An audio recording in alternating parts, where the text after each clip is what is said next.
जब लो नहीं भाग लिलार उदय, तब लो भ्रमते फिरते बहुतायो। कल घोर समुद्र में बूढ़त थे, कबहू मिट है नहीं रे पछतायो। तत् विचार यह मथुरा, जग तारन को अवतार बनायो। जपयो जन अर्जन देव गुरु, फिर संकट जौन गर्भ न आयो। जपयो जन अर्जन देव गुरु, फिर संकट जौन गर्भ न आयो। धरन गगन नवखंड में, जोत सब रूपी रहो पर। भन मथुरा कछ भेद नहीं, गुर अर्जन परतख हर। भन मथुरा कछ भेद नहीं, गुर अर्जन परतख हर।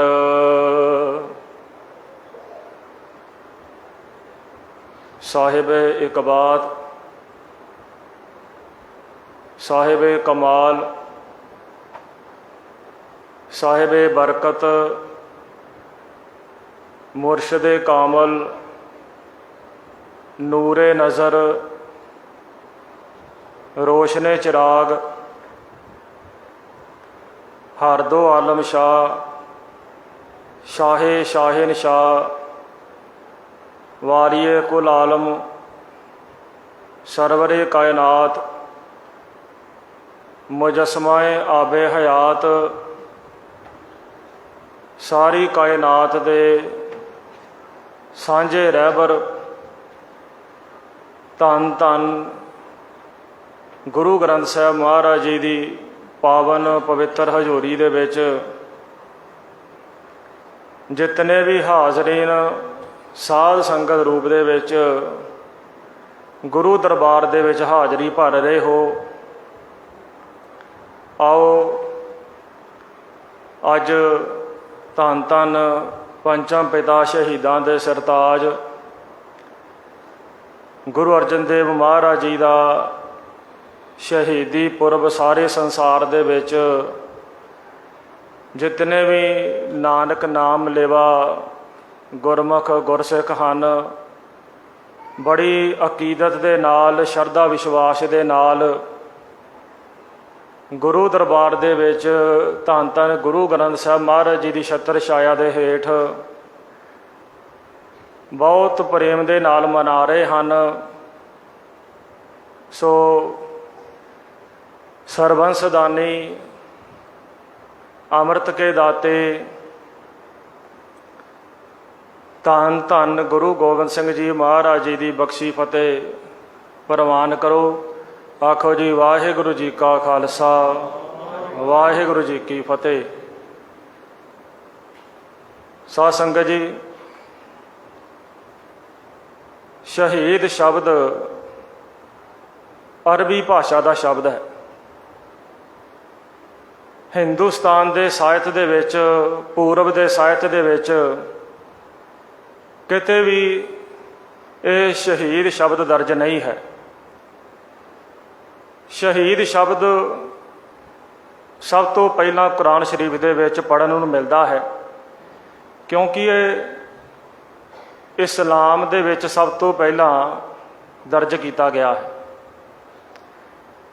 शहीद शब्द जिस तरह मैं दसिया कि अरबी भाषा का शब्द है। शहीद का अर्थ है गवाह और शहादत का अर्थ है गवाही। ਕੁਰਾਨ ਸ਼ਰੀਫ ਦੇ ਵਿੱਚ ਸ਼ਹੀਦ ਸ਼ਬਦ ਘੱਟ ਤੋਂ ਘੱਟ 35 ਵਾਰੀ ਆਇਆ ਹੈ। ਇਸਲਾਮ ਦੇ ਵਿੱਚ ਸ਼ਹੀਦਾਂ ਦੇ 5 ਦਰਜੇ ਮੰਨੇ ਗਏ ਨੇ, ਜਾਂ ਕਹਿ ਲਓ ਕਿ 5 ਪ੍ਰਕਾਰ ਦੇ ਸ਼ਹੀਦ ਨੇ। ਸ਼ਹੀਦਾਂ ਦੀ 5 ਸ਼੍ਰੇਣੀਆਂ ਨੇ। ਇਹ 5 ਦਰਜੇ ਕਿਹੜੇ ਨੇ? ਪਹਿਲਾ ਦਰਜਾ ਹੈ ਸ਼ਹੀਦ, ਜਿਸ ਦਾ ਅਰਥ ਹੈ ਗਵਾਹ। ਦੂਸਰਾ ਦਰਜਾ ਹੈ ਸ਼ਹੀਦੇ ਕਰਬਲਾ, ਭਾਵ ਕਰਬਲਾ ਦੇ ਮੈਦਾਨ ਦੇ ਵਿੱਚ, ਜਿਸ ਤਰ੍ਹਾਂ ਇੱਥੇ ਸਾਡੇ ਲਾਗੇ ਹੀ ਚਮਕੌਰ ਸਾਹਿਬ ਗੁਰੂ ਗੋਬਿੰਦ ਸਿੰਘ ਪਾਤਸ਼ਾਹ ਜੀ ਦੇ ਵੱਡੇ ਸਾਹਿਬਜ਼ਾਦੇ ਸਤਿਗੁਰੂ ਜੀ ਦੇ ਲਖਤੇ ਜਿਗਰ ਬਾਬਾ ਅਜੀਤ ਸਿੰਘ ਜੀ, ਬਾਬਾ ਜੁਝਾਰ ਸਿੰਘ ਜੀ ਚੜ੍ਹਦੀ ਜਵਾਨੀ ਦੇ ਵਿੱਚ ਮੁਗਲਾਂ ਦੇ ਨਾਲ, ਪਹਾੜੀ ਰਾਜਿਆਂ ਦੇ ਨਾਲ ਜੰਗ ਕਰਦਿਆਂ ਸ਼ਹੀਦੀ ਦਾ ਜਾਮ ਪੀਂਦੇ ਨੇ।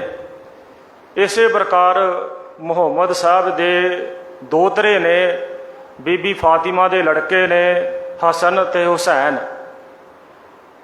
ਹਸਨ ਤੇ ਹੁਸੈਨ ਚਮਕੌਰ ਦੀ ਗੜੀ ਵਾਂਗੂ ਕਰਬਲਾ ਦੇ ਮੈਦਾਨ ਦੇ ਵਿੱਚ, ਇਹ ਦੋਨੋਂ ਕਰਬਲਾ ਦਾ ਜੋ ਮੈਦਾਨ ਹੈ ਮਾਰੂਥਲ ਹੈ, ਰੇਗਿਸਤਾਨ ਹੈ, ਉੱਥੇ ਇਹ ਦੋਨੇ ਭਰਾ ਹਸਨ ਤੇ ਹੁਸੈਨ ਦੁਸ਼ਮਣਾਂ ਦੇ ਨਾਲ ਜੰਗ ਕਰਦਿਆਂ, ਧਰਮ ਵਾਸਤੇ ਭੁੱਖੇ ਭਾਣੇ ਲੜਦਿਆਂ ਸ਼ਹਾਦਤ ਦਾ ਜਾਮ ਪੀਂਦੇ ਨੇ। ਇਹਨਾਂ ਨੂੰ ਬਹੁਤ ਉੱਚਾ ਦਰਜਾ ਦਿੱਤਾ ਗਿਆ। ਇਹਨਾਂ ਦੇ ਨਾਲ ਜਿਹੜੇ ਇਹਨਾਂ ਦੇ ਨਾਲ ਦੇ ਸਾਥੀ ਸਨ, ਜਿਸ ਤਰ੍ਹਾਂ ਵੱਡੇ ਸਾਹਿਬਜ਼ਾਦੇ ਦੇ ਨਾਲ ਸਾਡੇ ਸਿੰਘ ਸ਼ਹੀਦ ਹੋਏ, 40 ਸਿੰਘ ਸ਼ਹੀਦ ਹੋਏ, ਇਸੇ ਪ੍ਰਕਾਰ ਜਿਹੜੇ ਇਹਨਾਂ ਦੇ ਨਾਲ ਹਸਨ ਤੇ ਹੁਸੈਨ ਦੇ ਨਾਲ ਜਿਹੜੇ ਇਹਨਾਂ ਦੇ ਸਾਥੀ ਸ਼ਹੀਦ ਹੋਏ ਸਨ, ਉਹਨਾਂ ਨੂੰ ਬਹੁਤ ਉੱਚਾ ਦਰਜਾ ਦਿੱਤਾ ਗਿਆ ਹੈ। ਉਹਨਾਂ ਨੂੰ ਸ਼ਹੀਦੇ ਕਰਬਲਾ ਕਿਹਾ ਗਿਆ ਹੈ। ਤੀਸਰਾ ਦਰਜਾ ਹੈ ਸ਼ਹੀਦਾਂ ਦਾ, ਉਹ ਹੈ ਸ਼ਹੀਦੇ ਆਜ਼ਮ। ਸ਼ਹੀਦੇ ਆਜ਼ਮ ਦਾ ਮਤਲਬ ਹੈ ਜੋ ਸ਼ਹੀਦਾਂ ਦੇ ਵਿੱਚੋਂ ਵੱਡਾ ਸ਼ਹੀਦ ਹੋਵੇ, ਸਭ ਤੋਂ ਉੱਚਾ।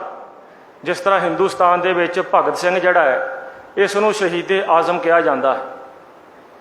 ਸ਼ਹੀਦੇ ਆਜ਼ਮ ਇਸਲਾਮ ਦੇ ਮੁਤਾਬਕ ਉਹਨਾਂ ਸ਼ਹੀਦਾਂ ਨੂੰ ਇਹ ਦਰਜਾ ਦਿੱਤਾ ਜਾਂਦਾ ਹੈ, ਸ਼ਹੀਦਾਂ ਦੇ ਵਿੱਚੋਂ ਵੱਡਾ ਸ਼ਹੀਦ ਕਿਹਾ ਜਾਂਦਾ ਹੈ, ਜਿਸ ਦੀ ਤੁਲਨਾ ਕਰਬਲਾ ਦੇ ਮੈਦਾਨ ਦੇ ਸ਼ਹੀਦਾਂ ਦੇ ਬਰਾਬਰ ਕਰਨੀ ਹੁੰਦੀ ਹੈ, ਉਸ ਨੂੰ ਸ਼ਹੀਦੇ ਆਜ਼ਮ ਕਿਹਾ ਜਾਂਦਾ ਹੈ।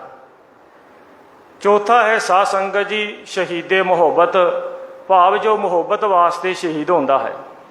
ਔਰ ਪੰਜਵਾਂ ਹੈ ਸ਼ਹੀਦੇ ਵਤਨ, ਜੋ ਆਪਣੇ ਦੇਸ਼ ਵਾਸਤੇ, ਆਪਣੇ ਵਤਨ ਵਾਸਤੇ ਸ਼ਹੀਦ ਹੁੰਦਾ ਹੈ। ਇਹ 5 ਦਰਜੇ ਨੇ ਇਸਲਾਮ ਦੇ ਵਿੱਚ ਸ਼ਹੀਦਾਂ ਦੇ।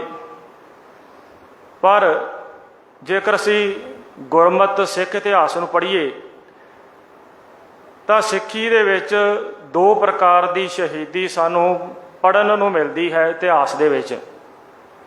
ਇੱਕ ਤੇ ਹੈ ਸ਼ਾਂਤਮਈ ਸ਼ਹੀਦੀ, ਜਿਸ ਤਰ੍ਹਾਂ ਗੁਰੂ ਅਰਜਨ ਦੇਵ ਪਾਤਸ਼ਾਹ ਜੀ ਸ਼ਹੀਦ ਹੁੰਦੇ ਨੇ, ਜਿਸ ਤਰ੍ਹਾਂ ਗੁਰੂ ਤੇਗ ਬਹਾਦਰ ਸਾਹਿਬ ਜੀ, ਭਾਈ ਮਤੀ ਦਾਸ ਜੀ, ਭਾਈ ਸਤੀ ਦਾਸ ਜੀ, ਭਾਈ ਦਿਆਲਾ ਜੀ, ਭਾਈ ਮਨੀ ਸਿੰਘ ਜੀ ਸ਼ਾਂਤਮਈ ਸ਼ਹਾਦਤ ਦਾ ਜਾਮ ਪੀਂਦੇ ਨੇ।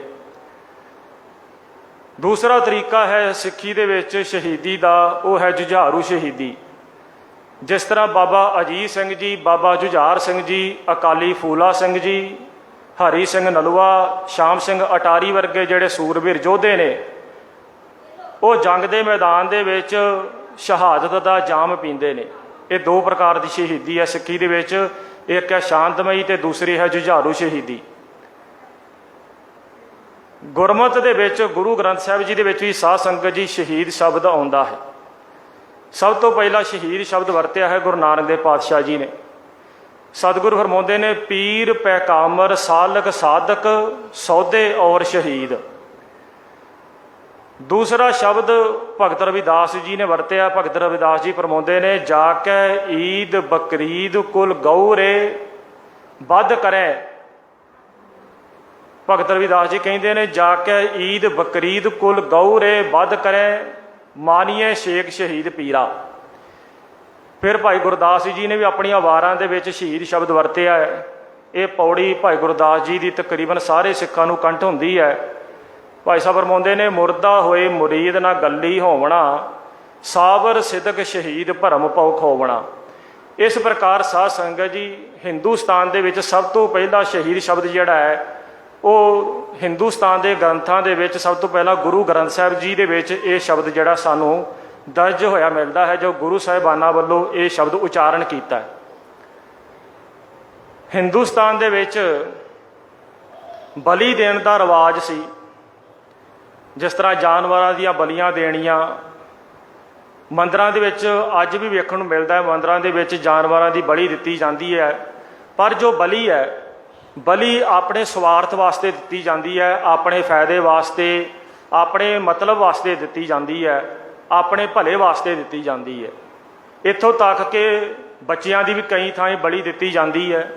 आप टीवी दे विच कई बारी जदों कोई क्राइम बारे असीं सुणदे आ जां कोई क्राइम बारे असीं कोई वीडियो वेखदे आ, तो बच्चों की भी विचारियां की बलि दित्ती जाती है।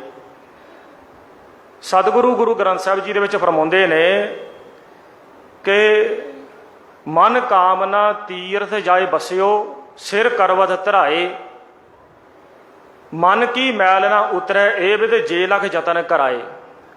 मनुख मन कामना तीर्थ जाए बसियो मुक्ति वास्ते तीर्थां ते जाके रहन लग पैंदा है। तीर्थां दे कंढियां ते जाके कोई गंगा दे तीर्थ ते जाके अपना घर बना लैंदा है भी मैनूं मुक्ति मिल जावे। कोई स्वर्ग की इच्छा वास्ते अपने शीश के उत्ते आरा चला लैंदा है, अपने आप नूं आरे दे नाल दो फाड़ करा लैंदा है भी मैनूं आरे दे नाल अपने आप नूं चिरा के मैनूं स्वर्ग की प्राप्ति हो जाएगी। पर सतगुरु फरमाउंदे ने तीर्थां ते इशनान कीतियां भी, तीर्थां दे कंढे ते भाई अपना घर भी बनाया, अपने आप नूं आरे दे नाल चिराया भी, ये सब कुछ करके ये तू अपनी बलि दे रहा है। किसी दे वास्ते शहादत का जिहड़ा संकल्प है, सिद्धांत है, ये केवल गुरमत दे विच है। मन कामना तीर्थ जाए बसियो सिर करवत धराए, मन की मैल ना उतरै ए विद जे लख जतन कराए। सतगुरु फरमाउंदे ने इस तरह तीर्थां ते रिहां भी डड्डू मच्छियां भी रहिंदे ने, पर उन्होंने कोई मुक्ति नहीं मिल जाती। इस तरह कीतियां भी तेनों मुक्ति नहीं मिलनी, तेरे मन की मैल नहीं जानी। गुरु नानक देव पातशाह जी का 1469 दे विच ननकाना साहिब की पावन धरती ते माता त्रिपता जी की कुख तो पिता मेहता कालू जी के गृह विखे प्रकाश होया। साध संगत जी असी विचारना है कि गुरु अर्जन देव पातशाह जी की शहादत क्यों हुई है। असी उन्हां कारणों नूं घोखना है। वो कारण सानूं पता होना चाहिए कि गुरु अर्जन देव जी की शहादत किस कारण हुई है, किन्ना हालातां दे विच हुई है। गुरु नानक देव पातशाह जी का जदों आगमन होया 1469 दे विच, उस समय हिंदुस्तान की धरती के उत्ते धर्म की गल करने वाले 3 बंदे सन। गुरु नानक देव पातशाह जी ने उन्होंने 3 बंदियां का अपनी गुरबाणी दे विच जिक्र भी किया है। सतगुरु फरमाउंदे ने सब तो पहला सी काजी, कादी होए रिश्वती वड्डी लैके हक गवाए। पर यह जड़ा काजी सी, कादी कूड़ बोल मल खाए। काजी जड़ा सी झूठ बोलन लग पिया, झूठ की मैल खाण लग पिया। मुसलमानों के समय जदों मुसलमानों का राज सी हिंदुस्तान दे विच, उस समय जिस तरह अजकल असीं वेखदे हां हाई कोर्ट दे विच सुप्रीम कोर्ट दे विच जिहड़े जज ने वो फैसला करते हैं, वो न्याय करते हैं। उस समय दे विच जदों गुरु नानक देव पातशाह जी का आगमन होंदा है, उस समय खलीफे जिहड़े सन मुसलमान धर्म दे विच खलीफे हुंदे ने। जिहड़े खलीफे ने वो लोगों के फैसले करया करते सी, पर हौली हौली जदों उन्हां दे उत्ते ज़्यादा बोझ पैण लग पिया तो फिर उन्हां दी मदद वास्ते काजी भी जिहड़े ने उन्हां दी सहायता करन लग पे तो लोगों के फैसले करन लग पे। पर जिहड़े काजी सन ये रिश्वत लैके न्याय करन लग पे। तो जदों असीं वड्डी लैके रिश्वत लैके न्याय करांगे साध संगत जी, फिर मनुख न्याय नहीं करता, फिर बेइनसाफी करता है। सतगुरु फरमाउंदे ने धर्म की गल करने वाले 3 बंदे सी। सब तो पहला सी काजी, पर काजी जिहड़ा सी ये करप्ट हो गया सी, रिश्वतखोर हो गया सी। कादी होए रिश्वती वड्डी लैके हक गवाए। ਤੇ ਫਿਰ ਜਿਹੜਾ दूसरा है, दूसरा कौन है? ब्राह्मण। ब्राह्मण जिहड़ा है ये एक पासे दे तीर्थां ते इशनान करदा है, अपने मत्थे दे उत्ते तिलक लाउंदा है, जंजू पहनदा है, पर दूसरे पासे ये लोकां दा लहू पींदा है, ये लोकां दे विच वंडियां पाउंदा है, शूदर शूदर कह के नीवियां नूं दुरकारदा है। सतगुरु कहिंदे ने कि भाई कादी कूड़ बोल मल खाए, ब्राह्मण नहावे जिया घाए। शूदरां दी साध संगत जी इस देश दे विच बहुत माड़ी हालत सी, जिन्हां नूं नीवां समझिया जांदा सी, क्योंकि मन्नू जिहड़ा मन्नू सिमरती दे विच हिंदू धर्म चार हिस्सिਆਂ ਦੇ ਵਿੱਚ ਵੰਡਿਆ ਗਿਆ, चार वर्णां ਦੇ ਵਿੱਚ ਵੰਡਿਆ ਗਿਆ। ਪਹਿਲਾ वर्ण ਕਿਹੜਾ ਸੀ? ब्राह्मण। ब्राह्मण ने अपने आप को सब तो उपर रखिया कि मैं सब तो उपर हाँ। दूसरे नंबर ते खत्री, ते तीसरे नंबर ते वैश्य, ते अखीर दे विच शूदर। शूदरां नूं तो बंदा ही नहीं सी समझिया जांदा। पिंड दे किसी खूह तो कोई कुत्ता पानी पी सकदा सी, पर साध संगत जी शूदर नूं पानी पीण दी खूह तो आग्या नहीं सी। जेकर किसी शूदर दे कंन दे विच मंदिर दा सिमरतियां शास्त्रां दा कोई पाठ भी पै जांदा सी ते उस दे कंन दे विच सिक्का घोल के पा दिता जांदा सी, उस दे कंन दे पड़दे पाड़ दिते जांदे सन। मंदिर दे विच भी शूदरां नूं नीवीं जात वालिआं नूं जाण दा कोई हक नहीं सी। ते जेकर किसी शूदर ने पिंड दे विचों उच्ची जात वालिआं दे महल्ले दे विचों लंघना हुंदा सी तां ब्राह्मण ने यह असूल बनाया सी कि शूदर अपने पैरां दे विच टल्लियां बन्ने, ते टल्लियां बन के जदों वो लंघ रहा होवे उच्ची जात के महल्ले दे विचों, ते उच्ची जात वालिआं नूं पता लग जाए कि टल्लियां वज रहीआं ने, दूसरे पासे शूदर आ रहा है। ये क्यों किया जाता सी कि उन्हां दे परछावे नूं भी माड़ा समझिया जाता सी। दबा दब अपने घर दे विच वड़ जांदे सन ब्राह्मण भी किते उसदा साडे उत्ते परछावा ना पै जावे। भगत नामदेव जी ने भी लिखिआ गुरबाणी दे विच, भगत साहब कहिंदे ने, ये पंडिया मोह को ढेड़ कहत है, शूद शूद कर मार उठायो, कि हे अकाल पुरख ये पंडित मैनू शूदर शूदर कह के मंदिर दे विचों कुट के भजा दिंदे ने, मैनू तेरी पूजा भी नहीं करन दिंदे। गुरु नानक साहब जी कहिंदे ने कि काजी जिहड़ा रिश्वतखोर हो गया है, वो रिश्वत लैके वड्डी लैके न्याय करदा है, झूठ दी मैल खा रहा है, ते ब्राह्मण जिहड़ा है वो गरीबां दा लहू पी रहा है, जीवां दा घात कर रहा है, एक पासे तीर्थां दे इशनान कर रहा है। ते तीसरे किहड़े सन? तीसरे सन जोगी।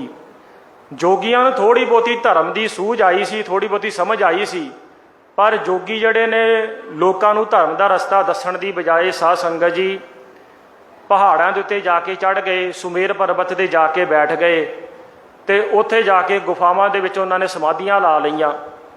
सतगुर फरमा रहे ने, कादी कूड़ बोल मल खाए, ब्राह्मण नहावे जिया घाए, जोगी जुगत न जाने अंध, तीने उजाड़े का बंद।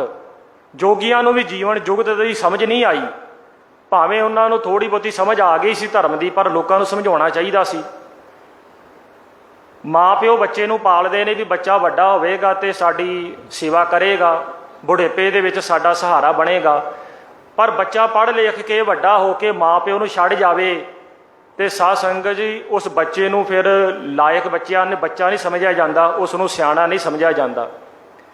इसे प्रकार जोगियां दा फर्ज बनता सी कि वो लोकां दा भला करदे, लोकां नूं सीधे राह पाउंदे, भटके हुए लोकां नूं धर्म दा रस्ता दसदे। पर जोगी जुगत न जाने अंध, तीने उजाड़े का बंद।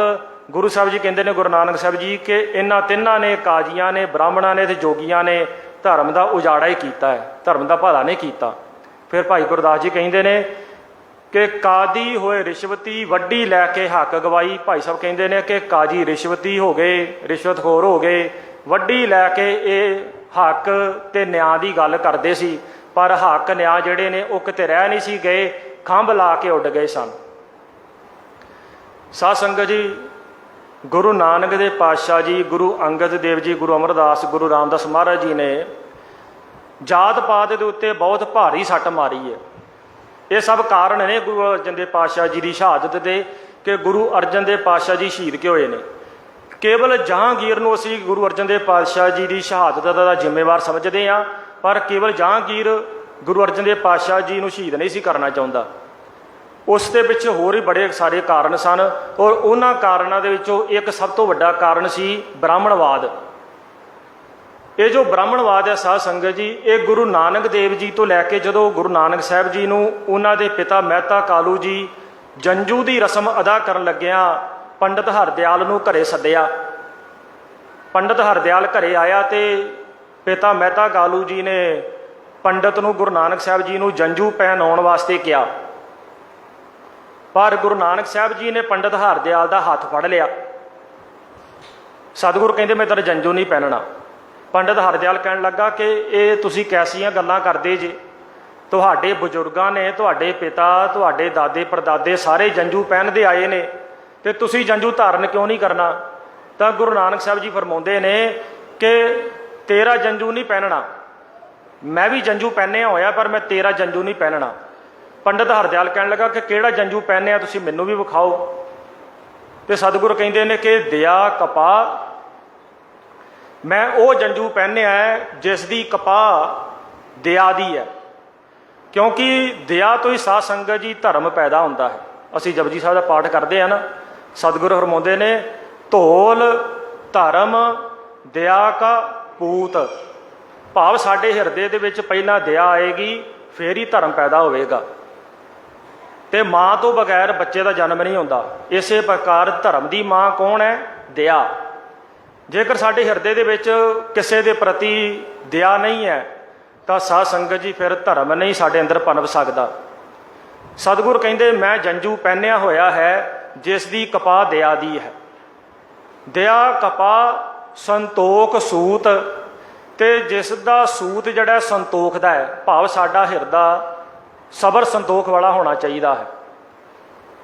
ਦਿਆ ਕਪਾਹ ਸੰਤੋਖ ਸੂਤ ਜਤ ਗੰਢੀ ਸਤ ਵਟ, ਤੇ ਉੱਚੇ ਆਚਰਣ ਦਾ ਜਿਸ ਨੂੰ ਵਟਣਾ ਚੜਿਆ ਹੋਵੇ, ਸਾਡਾ ਆਚਰਣ ਵੀ ਉੱਚਾ ਹੋਵੇ। ਇਹ ਜਨੇਊ ਜੀ ਕਾ ਹੈ ਤਾਂ ਪਾਡੇ ਘੱਤ, ਹੇ ਪੰਡਤ ਜੇਕਰ ਤੇਰੇ ਕੋਲ ਇਹੋ ਜਿਹਾ ਜੰਝੂ ਹੈ ਤੇ ਮੈਨੂੰ ਪਹਿਨਾ ਦੇ, ਮੈਂ ਖੁਸ਼ੀ ਖੁਸ਼ੀ ਪਾ ਲਵਾਂਗਾ, ਪਰ ਇਹ ਜਿਹੜਾ ਤੇਰਾ ਧਾਗਾ ਤੇਰਾ ਜੰਝੂ ਜਿਹੜਾ ਇਹ ਨਹੀਂ ਮੈਂ ਪਹਿਨਣਾ। ਇਹ ਜਨੇਊ ਜੀ ਕਾ ਹੈ ਤਾਂ ਪਾਡੇ ਘੱਤ, ਨਾ ਇਹ ਟੁੱਟੈ ਨਾ ਮਲ ਲਾਗੇ, ਨਾ ਇਹ ਜਲੇ ਨਾ ਜਾਏ। ਸਤਿਗੁਰ ਕਹਿੰਦੇ ਕਿ ਜਿਹੜਾ ਜੰਝੂ ਮੈਂ ਪਹਿਨਿਆ ਨਾ, ਦਿਆ ਕਪਾਹ, ਜਿਸ ਦੀ ਕਪਾਹ ਦਿਆ ਦੀ ਹੈ ਤੇ ਜਿਸ ਦਾ ਸੂਤ ਜਿਹੜਾ ਹੈ ਸੰਤੋਖ ਦਾ ਹੈ, ਇਹ ਕਦੀ ਮੈਲਾ ਨਹੀਂ ਹੁੰਦਾ, ਨਾ ਇਹ ਟੁੱਟਦਾ ਹੈ।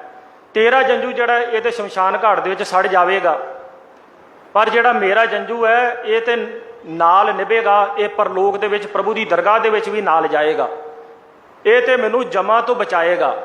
ਪਰ ਤੇਰਾ ਜੰਝੂ ਜਿਹੜਾ ਹੈ ਇਹ ਤੇ ਵਰਨ ਵੰਡ ਦਾ ਭੇਦ ਭਾਵ ਪੈਦਾ ਕਰਨ ਵਾਲਾ ਹੈ। ਬ੍ਰਾਹਮਣ ਦਾ ਜੰਝੂ ਜਿਹੜਾ ਸਾਧ ਸੰਗਤ ਜੀ ਵੱਖਰੇ ਧਾਗੇ ਦਾ ਹੈ, ਖੱਤਰੀ ਦਾ ਜੰਝੂ ਜਿਹੜਾ ਵੱਖਰੇ ਧਾਗੇ ਦਾ ਹੈ, ਵੈਸ਼ ਦਾ ਜੰਝੂ ਵੱਖਰੇ ਧਾਗੇ ਦਾ ਹੈ, ਤੇ ਬ੍ਰਾਹਮਣ ਨੇ ਸ਼ੂਦਰ ਨੂੰ ਜੰਝੂ ਪਾਉਣ ਦਾ ਹੱਕ ਹੀ ਨਹੀਂ ਦਿੱਤਾ। ਸ਼ੂਦਰ ਜੰਝੂ ਨਹੀਂ ਪਹਿਨ ਸਕਦਾ। ਸਤਿਗੁਰ ਕਹਿੰਦੇ ਇਹ ਤੇਰਾ ਪੰਡਤ ਜੋ ਜੰਝੂ ਹੈ ਨਾ, ਇਹ ਊਚ ਨੀਚ ਦਾ ਭੇਦ ਭਾਵ ਪੈਦਾ ਕਰਦਾ ਹੈ, ਮੈਂ ਤੇਰਾ ਇਹ ਜੰਝੂ ਨਹੀਂ ਪਹਿਨਣਾ। ਨਾ ਇਹ ਟੁੱਟੇ ਨਾ ਮਲ ਲਾਗੇ, ਨਾ ਇਹ ਜਲੇ ਨਾ ਜਾਏ। ਹੇ ਪੰਡਤ ਮੇਰਾ ਜਿਹੜਾ ਜੰਝੂ ਹੈ ਨਾ, ਇਹ ਸ਼ਮਸ਼ਾਨ ਘਾਟ ਦੇ ਵਿੱਚ ਵੀ ਸੜਦਾ ਨਹੀਂ ਹੈ। ਨਾ ਇਹ ਟੁੱਟੇ ਨਾ ਮਲ ਲਾਗੇ, ਨਾ ਇਹ ਜਲੇ ਨਾ ਜਾਏ, ਧਨ ਸੋ ਮਾਨਸ ਨਾਨਕਾ ਜੋ ਗੱਲ ਚੱਲੇ ਪਾਏ। ਸਤਿਗੁਰ ਕਹਿੰਦੇ ਨੇ ਧਨ ਨੇ ਉਹ ਪਰਮਾਤਮਾ ਦੇ ਭਗਤ ਜਿਹੜੇ ਇਹੋ ਜਿਹਾ ਜੰਝੂ ਪਹਿਨਦੇ ਨੇ। ਧਨੋ ਨਾਨਕ ਮਾਨਸਾ ਜੋ ਗੱਲ ਚੱਲੇ ਪਾਏ, ਜਿਹੜੇ ਇਹ ਜੰਝੂ ਪਹਿਨਦੇ ਨੇ ਉਹ ਧਨ ਨੇ। ਗੁਰੂ ਨਾਨਕ ਸਾਹਿਬ ਜੀ ਤੋਂ ਪੰਡਤ ਜਿਹੜੇ ਨੇ ਇਹ ਗੁਰਮਤਿ ਦੇ ਪ੍ਰਤੀ, ਗੁਰਸਿੱਖੀ ਦੇ ਪ੍ਰਤੀ ਆਪਣੇ ਮਨ ਦੇ ਵਿੱਚ ਈਰਖਾ ਤੇ ਜ਼ਹਿਰ ਇਹਨਾਂ ਦੇ ਮਨ ਦੇ ਵਿੱਚ ਪਨਪਣ ਲੱਗ ਪਿਆ, ਤੇ ਗੁਰੂ ਘਰ ਦੇ ਪ੍ਰਤੀ ਆਪਣੇ ਮਨ ਦੇ ਵਿੱਚ ਇਹਨਾਂ ਦੇ ਨਫ਼ਰਤ ਜਿਹੜੀ ਆ ਪਨਪਣ ਲੱਗ ਪਈ। ਗੁਰੂ ਨਾਨਕ ਸਾਹਿਬ ਜੀ ਫਰਮਾਉਂਦੇ ਨੇ ਨੀਚਾਂ ਅੰਦਰ ਨੀਚ ਜਾਤ, ਨੀਚੀ ਹੂੰ ਅਤ ਨੀਚ। ਸਤਿਗੁਰਾਂ ਨੇ ਸਾਧ ਸੰਗਤ ਜੀ ਜਾਤ ਪਾਤ ਦੇ ਉੱਤੇ, ਜਿਸ ਤਰ੍ਹਾਂ ਮੈਂ ਪਹਿਲਾਂ ਬੇਨਤੀ ਕੀਤੀ ਹੈ ਕਿ ਬੜੀ ਭਾਰੀ ਸੱਟ ਮਾਰੀ, ਤੇ ਬ੍ਰਾਹਮਣ ਜਿਹੜਾ ਇਹ ਜਾਤ ਪਾਤ ਦੇ ਵਿੱਚ ਬਹੁਤ ਵਿਸ਼ਵਾਸ ਰੱਖਦਾ ਸੀ। ਸਤਿਗੁਰਾਂ ਨੇ ਜਾਤ ਪਾਤ ਨੂੰ ਨਹੀਂ ਮੰਨਿਆ। ਗੁਰਮਤਿ ਦੇ ਵਿੱਚ ਜਾਤ ਪਾਤ ਦੀ ਕੋਈ ਥਾਂ ਨਹੀਂ ਹੈ।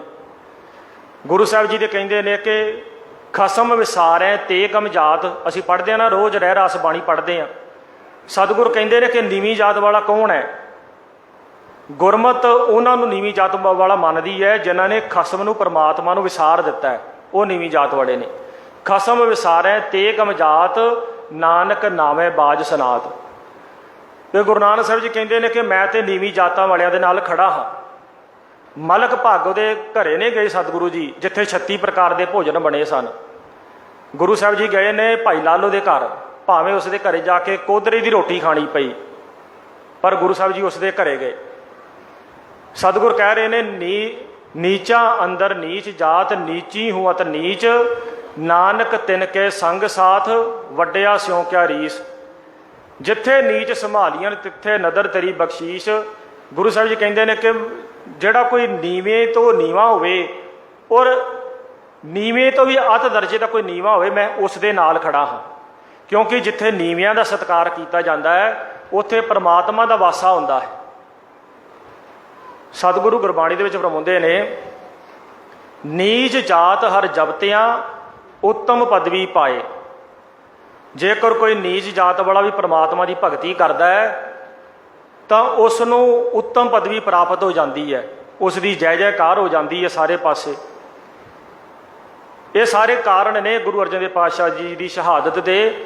ਕਿਉਂਕਿ ਗੁਰੂ ਨਾਨਕ ਸਾਹਿਬ ਜੀ ਤੋਂ ਲੈ ਕੇ ਗੁਰੂ ਘਰ ਨੇ ਸਾਧ ਸੰਗਤ ਜੀ ਬ੍ਰਾਹਮਣਵਾਦ ਨੂੰ ਮੰਨਿਆ ਨਹੀਂ ਹੈ, ਬ੍ਰਾਹਮਣਵਾਦ ਦਾ ਖੰਡਨ ਕੀਤਾ ਹੈ। ਕਿਉਂਕਿ ਬ੍ਰਾਹਮਣਵਾਦ ਜਿਹੜਾ ਹੈ ਇਹ ਭੇਦਭਾਵ ਪੈਦਾ ਕਰਦਾ ਸੀ, ਊਚ ਨੀਚ ਪੈਦਾ ਕਰਦਾ ਸੀ। ਤੇ ਸਤਿਗੁਰੂ ਤੇ ਸਾਰਿਆਂ ਨੂੰ ਬਰਾਬਰ ਮੰਨਦੇ ਨੇ।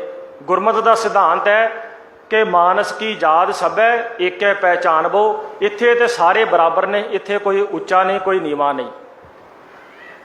ਜੇਕਰ ਅਕਬਰ ਬਾਦਸ਼ਾਹ ਵੀ ਸਾਧ ਸੰਗਤ ਜੀ ਗੁਰੂ ਅਮਰਦਾਸ ਜੀ ਦੇ ਲੰਗਰ ਦੇ ਵਿੱਚ ਆਇਆ ਹੈ, ਸਤਿਗੁਰਾਂ ਦੇ ਦਰਸ਼ਨ ਕਰਨ ਵਾਸਤੇ ਆਇਆ, ਤੇ ਗੁਰੂ ਅਮਰਦਾਸ ਪਾਤਸ਼ਾਹ ਜੀ ਨੇ ਹੁਕਮ ਕੀਤਾ ਕਿ ਭਾਈ ਪਹਿਲਾਂ ਪੰਗਤ ਪਾਛੇ ਸੰਗਤ।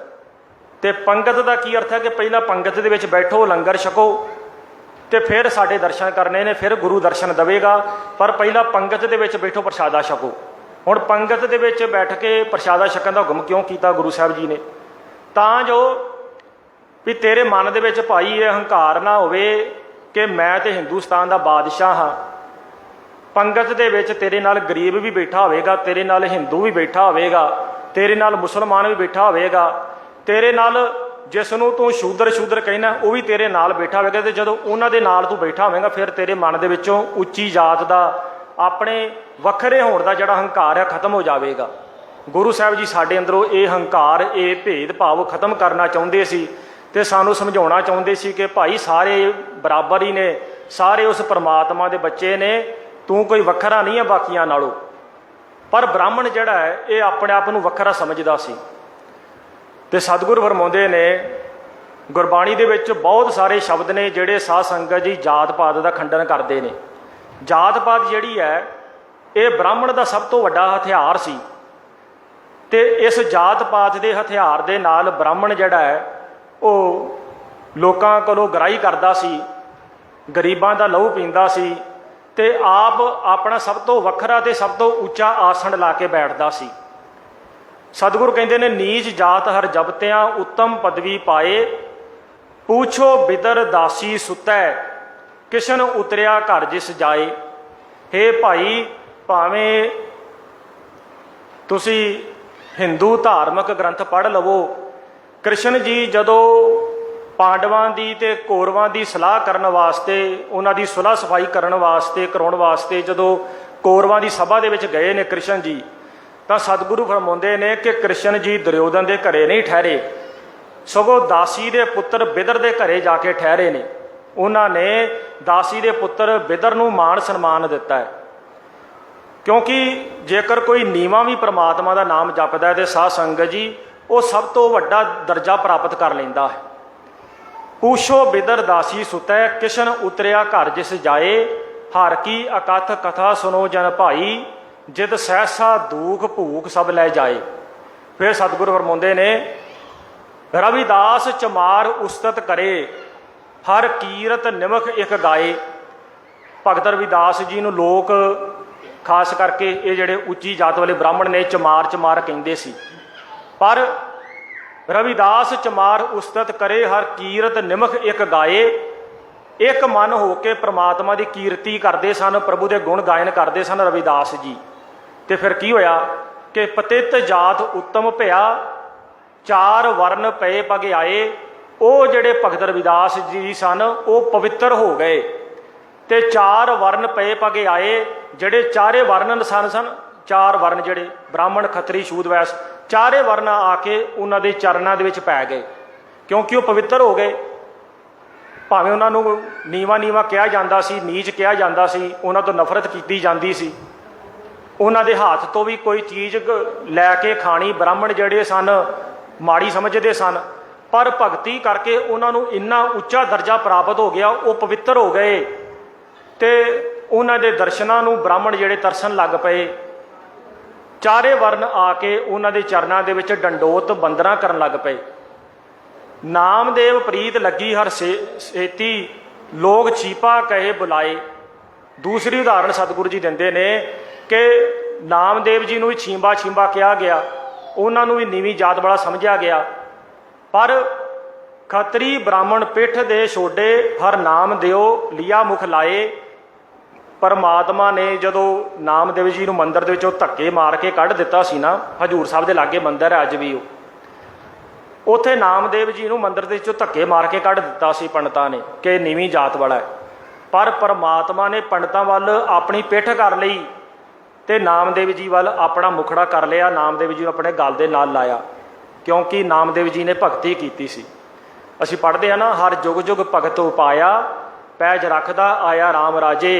हर नाकश दुष्ट हर मारिया, प्रहलाद लिया तराए। अहंकारियां निंदकां पिठ दे, नाम दिओ लिया मुख लाए। हंकारियां वाल पिठ कर ली सी प्रभु ने, ते नामदेव नूं अपने गल दे नाल लाया सी। इसे प्रकार भगत कबीर साहब जी ने बड़ी भारी सट्ट मारी है ब्राह्मणवाद के उत्ते, जात पात के उत्ते। भगत कबीर साहब जी कहते ने, गर्भवास मैं कुल नहीं जाती। हे ब्राह्मण, माता के गर्भ दे विच ते किसी बच्चे की कोई कुल नहीं होंदी, कोई जात नहीं होंदी।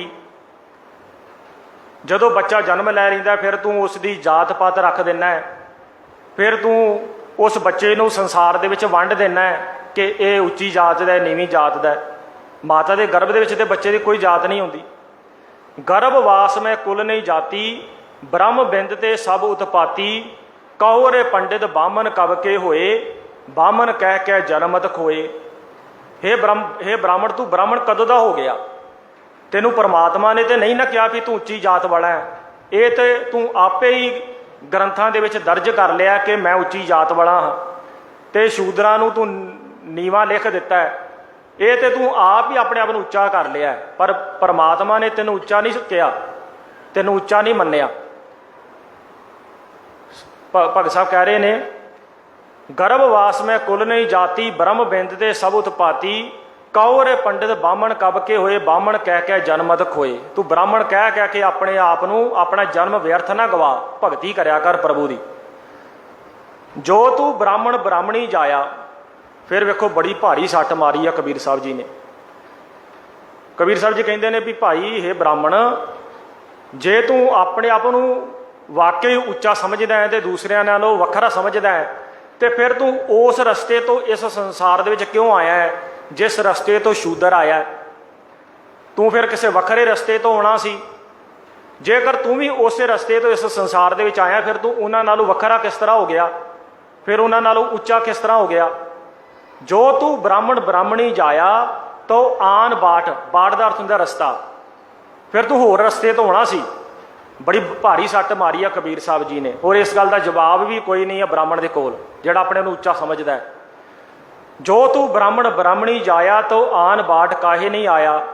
तुम कत ब्राह्मण हम कत सूद, हम कत लोहू तुम कत दूध। कबीर साहब जी कहते हैं कि तेरे विच भी हे ब्राह्मण ओही लाल रंग का लहू है जिहड़ा साडे विच है, तेरे विच कोई दुध नहीं है, तेरिया नाड़ां दे विच भी लहू ही है। कहो कबीर जो ब्रह्म विचार है, सो ब्राह्मण कईए तह हमारे। कबीर साहब जी कहते हैं कि साडे विच ते ब्राह्मण उसनूं मन्निया जाता है जिहड़ा ब्रह्म नूं विचारदा है, भाव जो परमात्मा की विचार करदा है, जो परमात्मा की भगती करदा है, उसनूं साडे विच पंडित मन्निया जाता है। ਉਸ ਨੂੰ ਉੱਚਾ ਦਰਜਾ ਦਿੱਤਾ ਜਾਂਦਾ ਹੈ।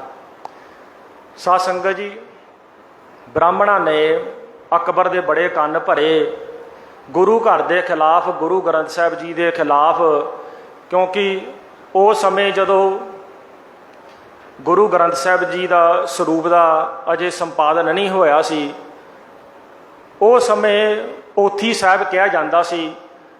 ਗੁਰੂ ਸਾਹਿਬਾਨਾਂ ਦੀ ਬਾਣੀ ਨੂੰ ਇੱਕ ਪੋਥੀ ਦੇ ਵਿੱਚ ਦਰਜ ਕੀਤਾ ਹੋਇਆ ਸੀ, ਤਾਂ ਉਸ ਨੂੰ ਪੋਥੀ ਸਾਹਿਬ ਦਾ ਦਰਜਾ ਦਿੱਤਾ ਸੀ, ਪੋਥੀ ਸਾਹਿਬ ਕਿਹਾ ਜਾਂਦਾ ਸੀ। ਇਹ ਬ੍ਰਾਹਮਣ ਸਾਰੇ ਇਕੱਠੇ ਹੋ ਕੇ ਅਕਬਰ ਦੇ ਕੋਲ ਜਾਂਦੇ ਨੇ, ਅਕਬਰ ਜੀ ਨੂੰ ਜਾ ਕੇ ਸ਼ਿਕਾਇਤਾਂ ਲਾਉਂਦੇ ਨੇ ਕਿ ਗੁਰਬਾਣੀ ਦੇ ਵਿੱਚ ਇਸਲਾਮ ਦੇ ਅਤੇ ਹਿੰਦੂ ਧਰਮ ਦੇ ਖਿਲਾਫ ਬਹੁਤ ਕੁਝ ਲਿਖਿਆ ਜਾ ਰਿਹਾ ਹੈ। ਅਕਬਰ ਜਿਹੜਾ ਸੀ ਇਹ ਬੜਾ ਖੁੱਲ੍ਹ ਖਿਆਲੀਆ ਸੀ ਔਰ ਸਾਰੇ ਧਰਮਾਂ ਦਾ ਸਤਿਕਾਰ ਕਰਦਾ ਸੀ। ਬੀਰਬਲ ਜਿਹੜਾ ਹੈ, ਜਿਸ ਦਾ ਅਸਲ ਨਾਮ ਮਹੇਸ਼ ਦਾਸ ਸੀ, ਬੀਰਬਲ ਨੂੰ ਬੜਾ ਸਿਆਣਾ ਤੇ ਬੜਾ ਬੁੱਧੀਮਾਨ ਸਮਝਿਆ ਜਾਂਦਾ ਹੈ। ਔਰ ਇਹ ਜਿਹੜਾ ਬੀਰਬਲ ਹੈ, ਇਹ ਅਕਬਰ ਦੇ 9 ਰਤਨਾਂ ਦੇ ਵਿੱਚ ਇਸ ਨੂੰ ਇੱਕ ਰਤਨ ਦਾ ਮਾਣ ਪ੍ਰਾਪਤ ਸੀ। ਅਕਬਰ ਇਸ ਨੂੰ ਬਹੁਤ ਸਿਆਣਾ ਸਮਝਦਾ ਸੀ। ਪਰ ਜਿਹੜਾ ਬੀਰਬਲ ਹੈ ਇਹ ਵੀ ਬੜਾ ਕੱਟੜ ਬ੍ਰਾਹਮਣ ਸੀ ਔਰ ਜਾਤ ਪਾਤ ਦੇ ਵਿੱਚ ਹੰਕਾਰ, ਜਾਤ ਪਾਤ ਦੇ ਹੰਕਾਰ ਦੇ ਵਿੱਚ ਅੰਨਾ ਸੀ। ਗੁਰੂ ਘਰ ਦੇ ਪ੍ਰਤੀ ਇਹ ਵੀ ਆਪਣੇ ਮਨ ਦੇ ਵਿੱਚ ਈਰਖਾ ਰੱਖਦਾ ਸੀ, ਨਫ਼ਰਤ ਰੱਖਦਾ ਸੀ। ਬ੍ਰਾਹਮਣਾਂ ਨੇ ਇਕੱਠੇ ਹੋ ਕੇ ਪਹਿਲਾਂ ਤੇ ਬੀਰਬਲ ਨੂੰ ਆਪਣੇ ਨਾਲ ਰਲਾਇਆ ਤੇ ਫਿਰ ਅਕਬਰ ਦੇ ਜਾ ਕੇ ਕੰਨ ਭਰੇ। ਜਦੋਂ ਗੁਰੂ ਗ੍ਰੰਥ ਸਾਹਿਬ ਜੀ ਦੀ ਬਾਣੀ ਅਕਬਰ ਨੇ ਸੁਣਨ ਦੀ ਇੱਛਾ ਸਾਧ ਸੰਗਤ ਜੀ ਜ਼ਾਹਿਰ ਕੀਤੀ, ਤਾਂ ਪੋਥੀ ਸਾਹਿਬ ਤੋਂ ਗੁਰੂ ਗ੍ਰੰਥ ਸਾਹਿਬ ਜੀ ਦੇ ਵਿੱਚੋਂ 3 ਹੁਕਮਨਾਮੇ ਜਿਹੜੇ ਨੇ ਅਕਬਰ ਨੇ ਸੁਣੇ ਨੇ। ਪਹਿਲਾ ਹੁਕਮਨਾਮਾ ਜਿਹੜਾ ਆਇਆ ਹੈ ਉਹ ਹੈ ਉਹ ਹੈ ਖਾਕ ਨੂਰ ਕਰਦੰਗ ਆਲਮ ਦੁਨੀਆਏ, ਅਸਮਾਨ ਜਮੀ ਦਰਖਤ ਆਪ ਪੈਦਾਇਸ਼ ਖੁਦਾਏ। ਇਸ ਹੁਕਮਨਾਮੇ ਦੇ ਵਿੱਚ ਸਾਂਝੀਵਾਲਤਾ ਦਾ ਉਪਦੇਸ਼ ਸਤਿਗੁਰੂ ਜੀ ਦੇ ਰਹੇ ਨੇ ਕਿ ਜਿਤਨੇ ਵੀ ਧਰਮ ਨੇ ਸਾਰੇ ਪਰਮਾਤਮਾ ਦੇ ਬਣਾਏ ਹੋਏ ਨੇ, ਸਾਰੀ ਮਨੁੱਖਤਾ, ਸਾਰੀ ਮਾਨਵਤਾ ਉਸ ਪਰਮਾਤਮਾ ਦੀ ਹੈ, ਸਾਰੇ ਉਸ ਪਰਮਾਤਮਾ ਦੇ ਬੱਚੇ ਨੇ। ਬ੍ਰਾਹਮਣਾਂ ਨੇ ਅਕਬਰ ਨੂੰ ਦੁਬਾਰਾ ਹੁਕਮਨਾਮਾ ਸੁਣਨ ਦੀ ਬੇਨਤੀ ਕੀਤੀ ਕਿ ਬਾਦਸ਼ਾਹ ਦੁਬਾਰਾ ਫਿਰ ਹੁਕਮਨਾਮਾ ਸੁਣਿਆ ਜਾਵੇ। ਦੂਸਰੀ ਵਾਰੀ ਜਦੋਂ ਦੁਬਾਰਾ ਹੁਕਮਨਾਮਾ ਲਿਆ ਗਿਆ ਤੇ ਦੂਸਰੀ ਵਾਰੀ ਆਇਆ, ਅਵਲ ਅੱਲਾ ਨੂਰ ਪਾਇਆ ਕੁਦਰਤ ਕੇ ਸਭ ਬੰਦੇ, ਏਕ ਨੂਰ ਤੇ ਸਭ ਜਗ ਉਪਜਿਆ ਕੌਣ ਭਲੇ ਕੋ ਮੰਦੇ। ਇਸ ਤੋਂ ਉਪਰੰਤ ਬ੍ਰਾਹਮਣਾਂ ਨੇ ਤੀਸਰੀ ਵਾਰੀ ਫਿਰ ਬਾਦਸ਼ਾਹ ਨੂੰ ਬੇਨਤੀ ਕੀਤੀ ਕਿ ਬਾਦਸ਼ਾਹ ਇਹ ਹੁਕਮਨਾਮਾ ਇਹਨਾਂ ਨੇ ਆਪਣੀ ਮਰਜ਼ੀ ਦੇ ਨਾਲ ਕੱਢਿਆ ਹੈ, ਇੱਕ ਵਾਰੀ ਫਿਰ ਹੁਕਮਨਾਮਾ ਜਿਹੜਾ ਹੈ ਆਪ ਜੀ ਸੁਣੋ।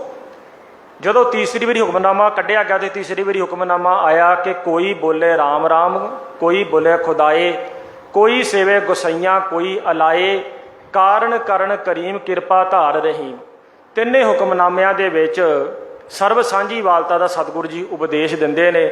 ਜਦੋਂ ਅਕਬਰ ਨੇ ਤਿੰਨੇ ਹੁਕਮਨਾਮੇ ਸੁਣੇ ਤਾਂ ਅਕਬਰ ਨੇ ਸਾਧ ਸੰਗਤ ਜੀ 50 ਸੋਨੇ ਦੀ ਮੋਹਰਾਂ ਜਿਹੜੀਆਂ ਨੇ ਪੋਥੀ ਸਾਹਿਬ ਦੇ ਅੱਗੇ, ਗੁਰੂ ਗ੍ਰੰਥ ਸਾਹਿਬ ਜੀ ਦੇ ਅੱਗੇ ਰੱਖੀਆਂ ਤੇ ਸਤਿਗੁਰਾਂ ਨੂੰ ਮੱਥਾ ਟੇਕਿਆ ਔਰ ਉਸਨੇ ਇਹ ਆਖਿਆ ਕਿ ਇਹ ਗ੍ਰੰਥ ਜਿਹੜਾ ਹੈ ਇਹ ਤੇ ਸਾਰਿਆਂ ਨੂੰ ਪ੍ਰੇਮ ਦਾ, ਪਿਆਰ ਦਾ ਉਪਦੇਸ਼ ਦਿੰਦਾ ਹੈ। ਇਸ ਦੇ ਵਿੱਚ ਕੋਈ ਵੀ ਕਿਸੇ ਨੂੰ ਪਾੜਨ ਵਾਲੀ, ਕੋਈ ਕਿਸੇ ਨੂੰ ਭੇਦਭਾਵ ਪੈਦਾ ਕਰਨ ਵਾਲੀ ਕੋਈ ਗੱਲ ਨਹੀਂ ਹੈ। ਬ੍ਰਾਹਮਣ ਬੜੇ ਛਿੱਤੇ ਪੈ ਗਏ, ਬੜੇ ਨਮੋਸ਼ ਹੋਏ ਔਰ ਇਹ ਜੋ ਬੀਰਬਲ ਹੈ ਇਹ ਗੁਰੂ ਅਰਜਨ ਦੇਵ ਪਾਤਸ਼ਾਹ ਜੀ ਨੂੰ ਧਮਕੀ ਦਿੰਦਾ ਕਿ ਮੈਂ ਤੁਹਾਨੂੰ ਵੇਖ ਲਵਾਂਗਾ। ਪਰ ਗੁਰੂ ਸਾਹਿਬ ਜੀ ਨੂੰ ਧਮਕੀ ਦੇ ਕੇ ਇਹ ਕਾਬਲ ਦੇ ਵਿੱਚ ਇੱਕ ਜੰਗ ਦੇ ਵਿੱਚ ਲੜਨ ਵਾਸਤੇ ਜਾਂਦਾ ਹੈ। ਉਸ ਜੰਗ ਤੋਂ ਸਾਧ ਸੰਗਤ ਜੀ ਇਹ ਵਾਪਸ ਜਿੰਦਾ ਨਹੀਂ ਆਇਆ, ਕਿਉਂਕਿ ਜਿਹੋ ਜੀ ਇੱਛਾ ਲੈ ਕੇ ਕੋਈ ਗੁਰੂ ਘਰ ਆਉਂਦਾ ਹੈ ਸਾਧ ਸੰਗਤ ਜੀ ਉਸ ਨੂੰ ਉਸੇ ਤਰ੍ਹਾਂ ਦਾ ਫਲ ਪ੍ਰਾਪਤ ਹੁੰਦਾ ਹੈ। ਸਤਿਗੁਰੂ ਫਰਮਾਉਂਦੇ ਨੇ, ਸਤਿਗੁਰ ਦਾਤਾ ਦਿਆਲ ਹੈ ਜਿਸ ਨੂੰ ਦਇਆ ਸਦਾ ਹੋਏ। ਗੁਰੂ ਤੇ ਸਾਰਿਆਂ ਦੇ ਉੱਤੇ ਦਇਆ ਕਰਨ ਵਾਲਾ ਹੈ, ਗੁਰੂ ਕਿਸੇ ਨਾਲ ਵੈਰ ਨਹੀਂ ਕਰਦਾ। ਗੁਰੂ ਅਰਜਨ ਦੇਵ ਪਾਤਸ਼ਾਹ ਜੀ ਦੇ ਬਚਨ ਨੇ, ਬਿਸਰ ਗਈ ਸਭ ਤਾਤ ਪਰਾਈ, ਜਬ ਤੇ ਸਾਧ ਸੰਗਤ ਮੋਹਿ ਪਾਈ, ਨਾ ਕੋ ਬੈਰੀ ਨਹੀਂ ਬੇਗਾਨਾ, ਸਗਲ ਸੰਗਮ ਕੋ ਬਣਾਈ। ਗੁਰੂ ਸਾਹਿਬ ਕਹਿੰਦੇ ਮੇਰਾ ਕੋਈ ਵੈਰੀ ਨਹੀਂ ਹੈ, ਮੇਰਾ ਕੋਈ ਦੁਸ਼ਮਣ ਨਹੀਂ ਹੈ, ਮੈਨੂੰ ਤੇ ਸਾਰਿਆਂ ਦੇ ਵਿੱਚ ਹੀ ਪਰਮਾਤਮਾ ਦਾ ਨੂਰ ਨਜ਼ਰ ਆਉਂਦਾ ਹੈ। ਪਰ ਬੀਰਬਲ ਵਰਗੇ ਜਿਹੜੇ ਨੇ ਇਹ ਗੁਰੂ ਅਰਜਨ ਦੇਵ ਪਾਤਸ਼ਾਹ ਜੀ ਨੂੰ ਆਪਣਾ ਦੁਸ਼ਮਣ ਸਮਝਦੇ ਨੇ। ਤੇ ਸਤਿਗੁਰੂ ਫਰਮਾਉਂਦੇ ਨੇ ਕਿ ਸਤਿਗੁਰ ਦਾਤਾ ਦਿਆਲ ਹੈ ਜਿਸ ਨੂੰ ਦਇਆ ਸਦਾ ਹੋਏ, ਸਤਿਗੁਰ ਅੰਦਰੋਂ ਨਿਰਵੈਰ ਹੈ गुरु अंदरों निर्वैर है, गुरु किसी नाल वैर नहीं करता, कोई भावें गुरु नाल वैर करी जाए। सतगुरु अंदरों निर्वैर है, सब देखे ब्रह्म एक सोए। सतगुरु के सारिਆਂ ਦੇ ਵਿੱਚ एक ब्रह्म ਨੂੰ एक परमात्मा ਨੂੰ ਵੇਖਦਾ है। निर्वैरां नाल जे वैर रचाइंदे तिन विचों तिष्ठिया ना कोई। ਜਿਹੜੇ बीरबल वर्गे निर्वैर गुरु ਦੇ ਨਾਲ वैर ਕਰਦੇ ਨੇ ना साध संगत जी, ਉਹਨਾਂ ਦੀ ਜ਼ਿੰਦਗੀ ਦੇ ਵਿੱਚੋਂ ਸਕੂਨ ਤੇ ਸ਼ਾਂਤੀ ਖਤਮ ਹੋ ਜਾਂਦਾ ਹੈ। निर्वैरां नाल जे वैर रचाइंदे तिन विचों तिष्ठिया ना कोई। सतगुर सबना दा भला मनाईदा, तिस दा बुरा क्यों होए। गुरु तो सारिਆਂ ਦਾ भला मनाउंदा है, गुरु सारिਆਂ ਦਾ भला सोचता है। इस करके कुदरत का यह सूल है परमात्मा का कि जो दूसरों का भला सोचता है उसका भी भला होंदा है। साध संगत जी, गुरु नानक साहब जी ने जिथे जात पात का खंडन किया है, उथे गुरबाणी ने राजियां का भी लिहाज नहीं रखिया, राजियां की भी मुखालफत की है। सतगुरु फरमाउंदे ने कि राजे शी मुकद्दम कुत्ते, जाए जगायन बैठे सुत्ते। राजे जिहड़े ने शेर बन गए ने। जिस तरह अजकल भी असीं वेखदे हां कि जिहड़े मंत्री ने जां वड्डे वड्डे जिहड़े लीडर ने, ये प्रजा का लहू पी रहे ने। राजे शेर बन गए ने ते इन्हां दे जिहड़े अहलकार ने वो कुत्ते बन गए ने। राजे शी मुकद्दम कुत्ते, जाए जगायन बैठे सुत्ते।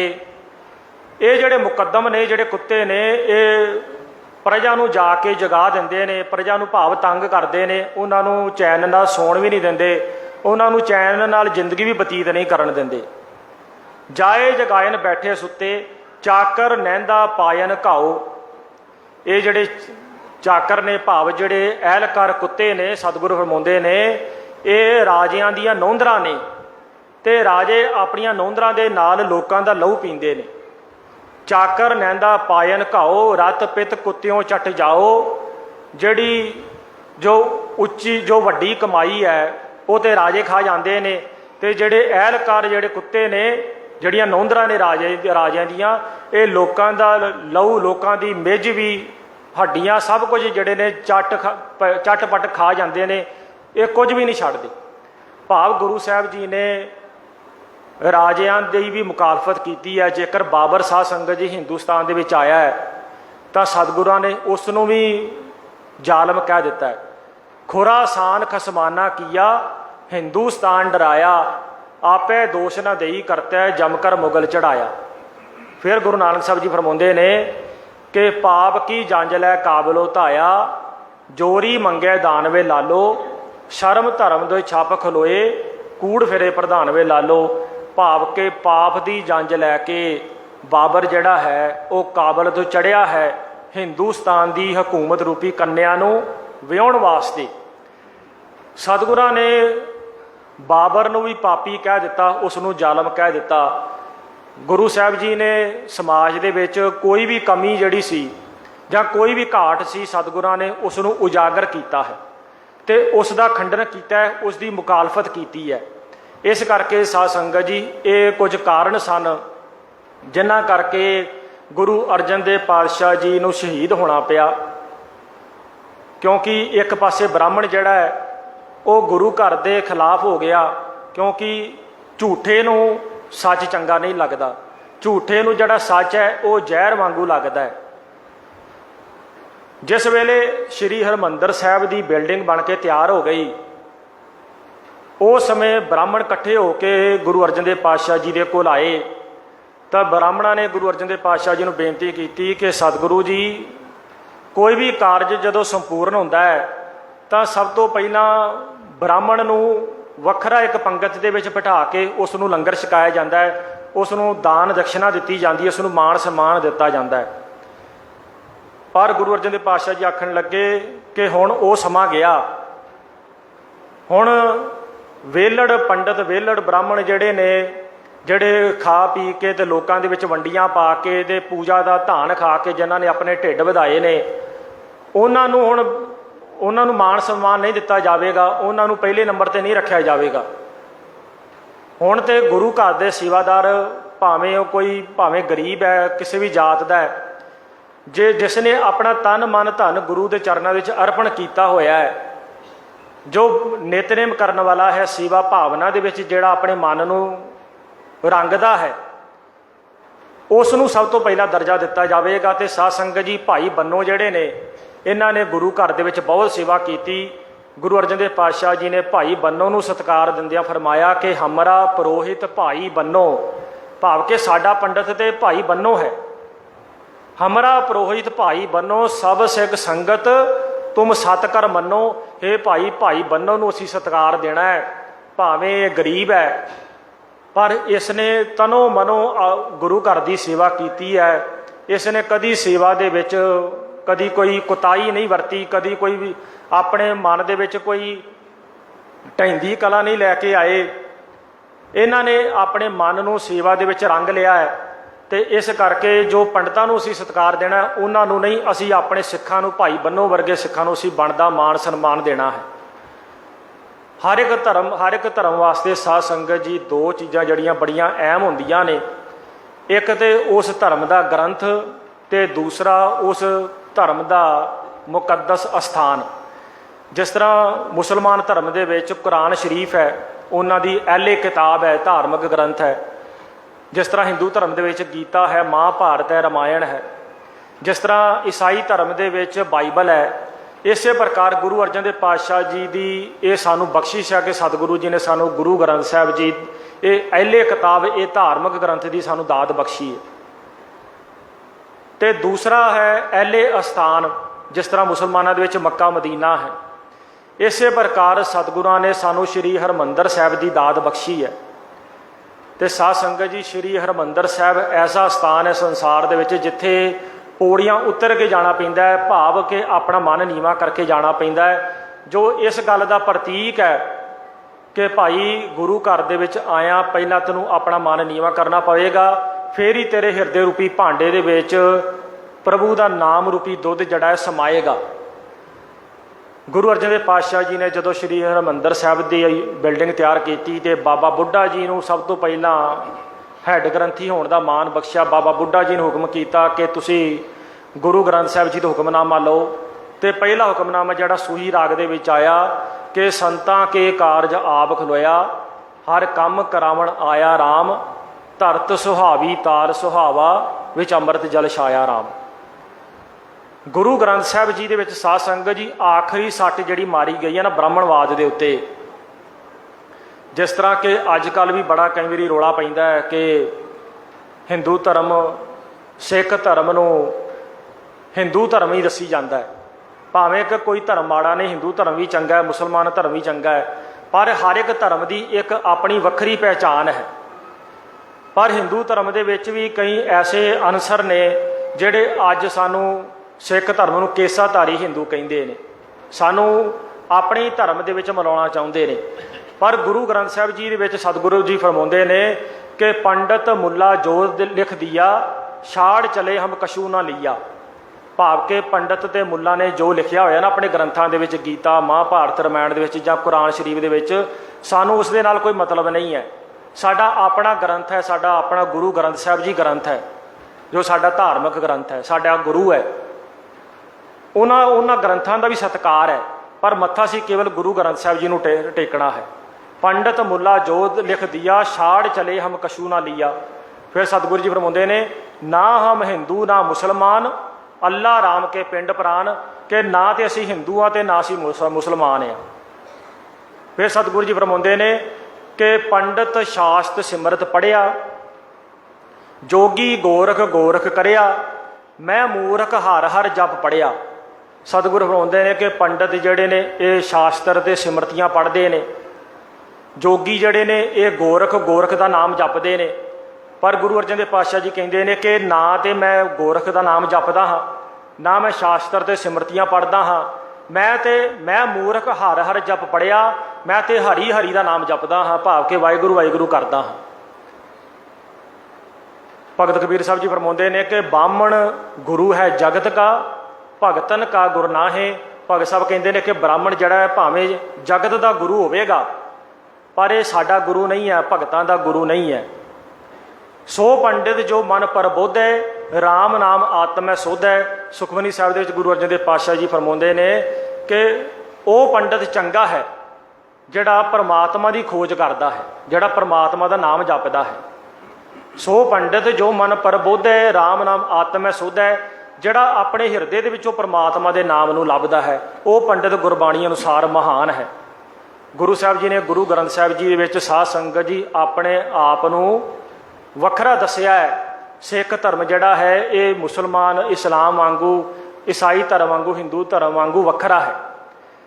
ਸੋ ਇਹ ਕੁਝ ਕਾਰਨ ਸਨ ਜਿਨ੍ਹਾਂ ਕਾਰਨਾਂ ਕਰਕੇ ਬ੍ਰਾਹਮਣਵਾਦ ਜਿਹੜਾ ਹੈ ਗੁਰੂ ਨਾਨਕ ਸਾਹਿਬ ਜੀ ਤੋਂ ਲੈ ਕੇ ਗੁਰੂ ਅਰਜਨ ਦੇਵ ਪਾਤਸ਼ਾਹ ਜੀ ਤੱਕ, ਇਹ ਗੁਰੂ ਅਰਜਨ ਦੇਵ ਪਾਤਸ਼ਾਹ ਜੀ ਨੂੰ ਸ਼ਹੀਦ ਕਰਾਉਣ ਦੇ ਵਿੱਚ ਅਕਬਰ ਬਾਦਸ਼ਾਹ ਦੇ ਵੀ ਕੰਨ ਭਰਦਾ ਰਿਹਾ। ਪਰ ਅਕਬਰ ਬਾਦਸ਼ਾਹ ਜਿਹੜਾ ਉਹ ਖੁੱਲ੍ਹ ਖਿਆਲੀਆ ਸੀ, ਸਾਰੇ ਧਰਮਾਂ ਦਾ ਸਤਿਕਾਰ ਕਰਦਾ ਸੀ, ਔਰ ਉਸਨੇ ਗੁਰੂ ਗ੍ਰੰਥ ਸਾਹਿਬ ਜੀ ਦੀ ਬਾਣੀ ਨੂੰ ਵੀ ਸੁਣਿਆ ਸੀ। ਜਦੋਂ ਉਸਨੇ 3 ਹੁਕਮਨਾਮੇ ਸੁਣੇ ਸਨ ਔਰ ਹੁਕਮਨਾਮੇ ਸੁਣ ਕੇ ਉਸਨੇ ਇਹ ਕਿਹਾ ਸੀ ਕਿ ਇਹ ਗ੍ਰੰਥ ਜਿਹੜਾ ਹੈ ਇਹ ਤਾਂ ਸਾਰੀ ਕਾਇਨਾਤ ਦਾ, ਸਾਰਿਆਂ ਦਾ ਸਾਂਝਾ ਗ੍ਰੰਥ ਹੈ, ਇਹ ਤਾਂ ਸਾਰਿਆਂ ਨੂੰ ਪ੍ਰੇਮ ਪਿਆਰ ਸਿਖਾਉਂਦਾ ਹੈ, ਇਹ ਤਾਂ ਸਾਂਝੀਵਾਲਤਾ ਦਾ ਉਪਦੇਸ਼ ਦਿੰਦਾ ਹੈ। ਅਤੇ ਉਸਨੇ 50 ਮੋਹਰਾਂ ਰੱਖੀਆਂ ਸਨ ਸੋਨੇ ਦੀਆਂ, ਮੱਥਾ ਟੇਕਿਆ ਸੀ। ਅਕਬਰ ਦੇ ਸਮੇਂ ਖੁਸਰੋ ਜੋ ਅਕਬਰ ਦਾ ਪੋਤਰਾ ਸੀ, ਔਰ ਜਿਹੋ ਜਿਹਾ ਦਾਦਾ ਸੀ ਉਹੋ ਜਿਹਾ ਪੋਤਰਾ ਸੀ, ਭਾਵ ਕਿ ਖੁਸਰੋ ਵੀ ਆਪਣੇ ਦਾਦੇ ਅਕਬਰ ਵਾਂਗੂ ਬੜਾ ਖੁੱਲ੍ਹ ਖਿਆਲੀਆ ਸੀ, ਬੜਾ ਦਾਨਿਸ਼ਮੰਦ ਸੀ, ਬੜਾ ਸਿਆਣਾ ਸੀ। ਖੁਸਰੋ ਜੋ ਅਕਬਰ ਦਾ ਚਹੇਤਾ ਸੀ, ਅਕਬਰ ਆਪਣੇ ਪੁੱਤਰ ਜਹਾਂਗੀਰ ਨੂੰ ਛੱਡ ਕੇ ਆਪਣੇ ਪੋਤਰੇ ਖੁਸਰੋ ਨੂੰ ਗੱਦੀ ਦੇਣਾ ਚਾਹੁੰਦਾ ਸੀ, ਹਿੰਦੁਸਤਾਨ ਦੇ ਤਖਤ ਦੇ ਉੱਤੇ ਬਿਠਾਉਣਾ ਚਾਹੁੰਦਾ ਸੀ। ਪਰ ਜਹਾਂਗੀਰ ਜਿਹੜਾ ਸਾਧ ਸੰਗਤ ਜੀ ਉਹ ਹਿੰਦੁਸਤਾਨ ਦੇ ਤਖਤ ਵਾਸਤੇ ਆਪਣੇ ਪੁੱਤਰ ਦਾ ਦੁਸ਼ਮਣ ਬਣ ਗਿਆ, ਖੁਸਰੋ ਦਾ ਦੁਸ਼ਮਣ ਬਣ ਗਿਆ। ਖੁਸਰੋ ਡਰਦਾ ਡਰਾਉਂਦਾ ਬਚਦਾ ਆਪਣੇ ਪਿਤਾ ਤੋਂ ਜਦੋਂ ਅਕਬਰ ਮਰ ਗਿਆ, ਤੇ ਖੁਸਰੋ ਜਿਹੜਾ ਹੈ ਉਸ ਨੂੰ ਪਤਾ ਸੀ ਵੀ ਮੇਰੇ ਬਾਪ ਨੇ ਮੈਨੂੰ ਛੱਡਣਾ ਨਹੀਂ ਹੈ। ਉਹ ਤਰਨ ਤਾਰਨ ਆਇਆ ਗੁਰੂ ਅਰਜਨ ਦੇਵ ਪਾਤਸ਼ਾਹ ਜੀ ਦੇ ਦਰਬਾਰ ਦੇ ਵਿੱਚ। ਉਸਨੇ ਸਤਿਗੁਰਾਂ ਨੂੰ ਆ ਕੇ ਮੱਥਾ ਟੇਕਿਆ, ਸਤਿਗੁਰਾਂ ਕੋਲ ਉਸਨੇ ਸਹਾਇਤਾ ਮੰਗੀ। ਤੇ ਗੁਰੂ ਘਰ ਦਾ ਇਹ ਸਿਧਾਂਤ ਹੈ, ਜੋ ਸ਼ਰਨ ਆਵੇ ਤਿਸ ਕੰਠ ਲਾਵੇ, ਇਹ ਬਿਰਧ ਸੁਆਮੀ ਸੰਦਾ, ਸਤਿਗੁਰ ਆਇਓ ਸ਼ਰਨ ਤੁਹਾਰੀ, ਮਿਲੇ ਸੂਖ ਨਾਮਰ ਸ਼ੋਭਾ, ਚਿੰਤਾ ਲਾਏ ਹਮਾਰੀ। ਜੋ ਵੀ ਗੁਰੂ ਦੀ ਸ਼ਰਨ ਦੇ ਵਿੱਚ ਆਉਂਦਾ ਹੈ ਸਾਧ ਸੰਗਤ ਜੀ, ਗੁਰੂ ਉਸ ਨੂੰ ਆਪਣੇ ਗਲ ਦੇ ਨਾਲ ਲਾਉਂਦਾ ਹੈ, ਕਿਉਂਕਿ ਗੁਰੂ ਨੂੰ ਕਿਸੇ ਦਾ ਡਰ ਨਹੀਂ, ਗੁਰੂ ਨੂੰ ਜਹਾਂਗੀਰ ਦਾ ਡਰ ਨਹੀਂ ਹੈ।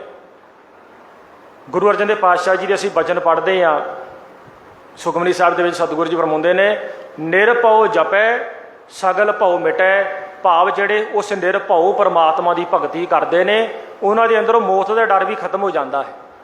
ਗੁਰੂ ਅਰਜਨ ਦੇਵ ਪਾਤਸ਼ਾਹ ਜੀ ਦੇ ਲੰਗਰ ਦੇ ਵਿੱਚੋਂ ਤਰਨ ਤਾਰਨ ਸਾਹਿਬ ਖੁਸਰੋ ਨੇ ਪ੍ਰਸ਼ਾਦਾ ਛਕਿਆ, ਸਤਿਗੁਰਾਂ ਨੇ ਉਸ ਨੂੰ ਹੌਸਲਾ ਦਿੱਤਾ।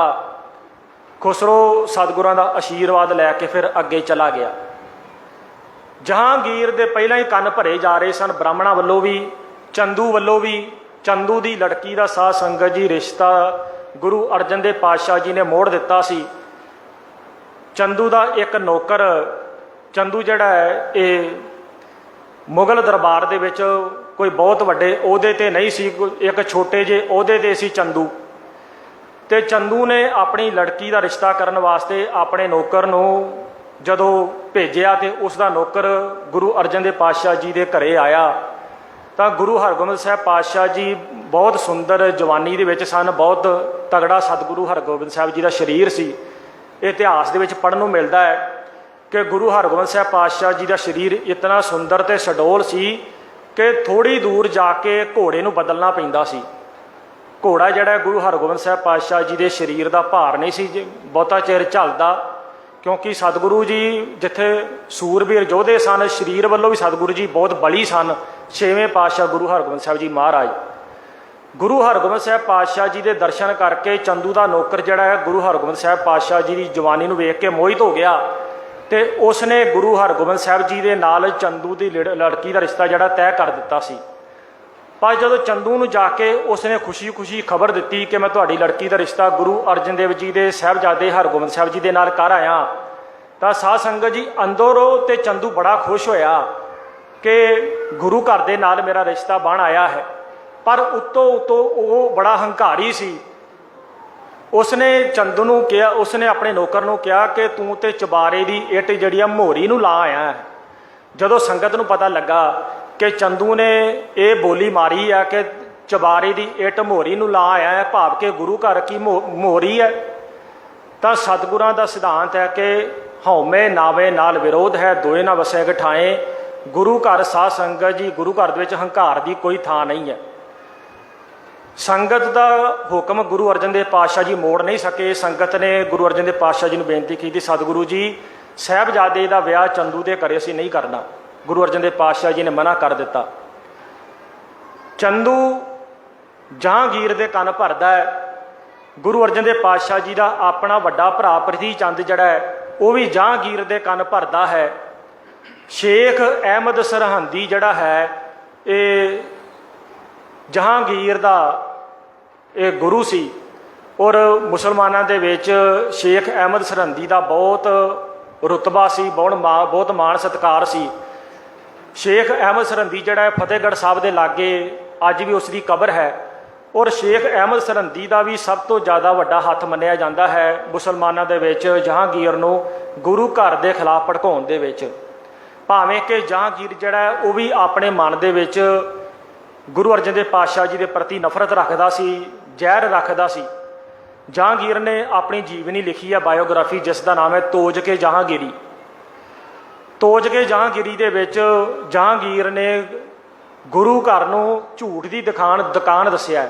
ਉਹ ਕਹਿੰਦਾ ਹੈ ਕਿ ਬੜੇ ਲੰਬੇ ਸਮੇਂ ਤੋਂ ਗੋਇੰਦਵਾਲ ਇੱਕ ਝੂਠ ਦੀ ਦੁਕਾਨ ਚੱਲ ਰਹੀ ਹੈ, ਜਿੱਥੇ ਇੱਕ ਅਰਜਨ ਨਾਮੀ ਹਿੰਦੂ ਗੁਰੂ ਜੋ ਹੈ ਉਹ ਭੋਲੇ ਭਾਲੇ ਮੁਸਲਮਾਨਾਂ ਨੂੰ ਤੇ ਮੂਰਖਾਂ ਨੂੰ ਆਪਣੇ ਜਾਲ ਦੇ ਵਿੱਚ ਫਸਾਉਂਦਾ ਹੈ।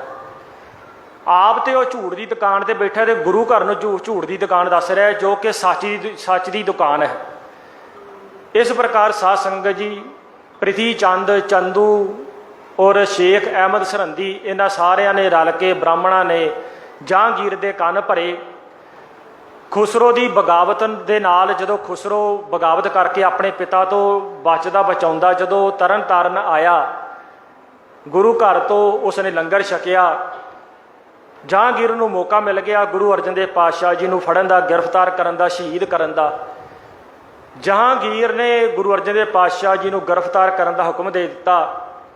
ਗੁਰੂ ਅਰਜਨ ਦੇਵ ਪਾਤਸ਼ਾਹ ਜੀ ਨੇ ਗ੍ਰਿਫਤਾਰ ਹੋਣ ਤੋਂ ਪਹਿਲਾਂ ਆਪਣੇ ਸਾਹਿਬਜ਼ਾਦੇ ਬਾਲਕ ਹਰਗੋਬਿੰਦ ਸਾਹਿਬ ਜੀ ਨੂੰ 5 ਪੈਸੇ ਰੱਖ ਕੇ, ਨਰੇਲ ਰੱਖ ਕੇ, 5 ਪਰਿਕਰਮਾ ਕਰਕੇ ਗੁਰੂ ਪਦਵੀ ਬਖਸ਼ ਕੇ ਗੁਰੂ ਹਰਗੋਬਿੰਦ ਸਾਹਿਬ ਜੀ ਨੂੰ ਮੱਥਾ ਟੇਕਿਆ ਔਰ ਇਹ ਹੁਕਮ ਕੀਤਾ ਕਿ ਬੇਟਾ ਅਸੀਂ ਲਾਹੌਰ ਜਾਣਾ ਹੈ, ਸ਼ਹਾਦਤ ਦਾ ਜਾਮ ਪੀਣਾ ਹੈ, ਤੁਰਕਾਂ ਨੇ ਹੁਜਤ ਕਰਨੀ ਹੈ, ਪਰ ਤੁਸੀਂ ਸਾਈਂ ਦੀ ਰਜ਼ਾ ਦੇ ਵਿੱਚ ਰਹਿਣਾ, ਤੁਸੀਂ ਹੌਸਲਾ ਨਹੀਂ ਹਾਰਨਾ, ਤੁਸੀਂ ਸ਼ਸਤਰ ਪਕੜਨੇ ਨੇ ਔਰ ਆਪਣੇ ਸਿੱਖਾਂ ਨੂੰ ਸ਼ਸਤਰਧਾਰੀ ਬਣਾਉਣਾ ਹੈ, ਜ਼ੁਲਮ ਦਾ ਮੁਕਾਬਲਾ ਕਰਨਾ ਹੈ।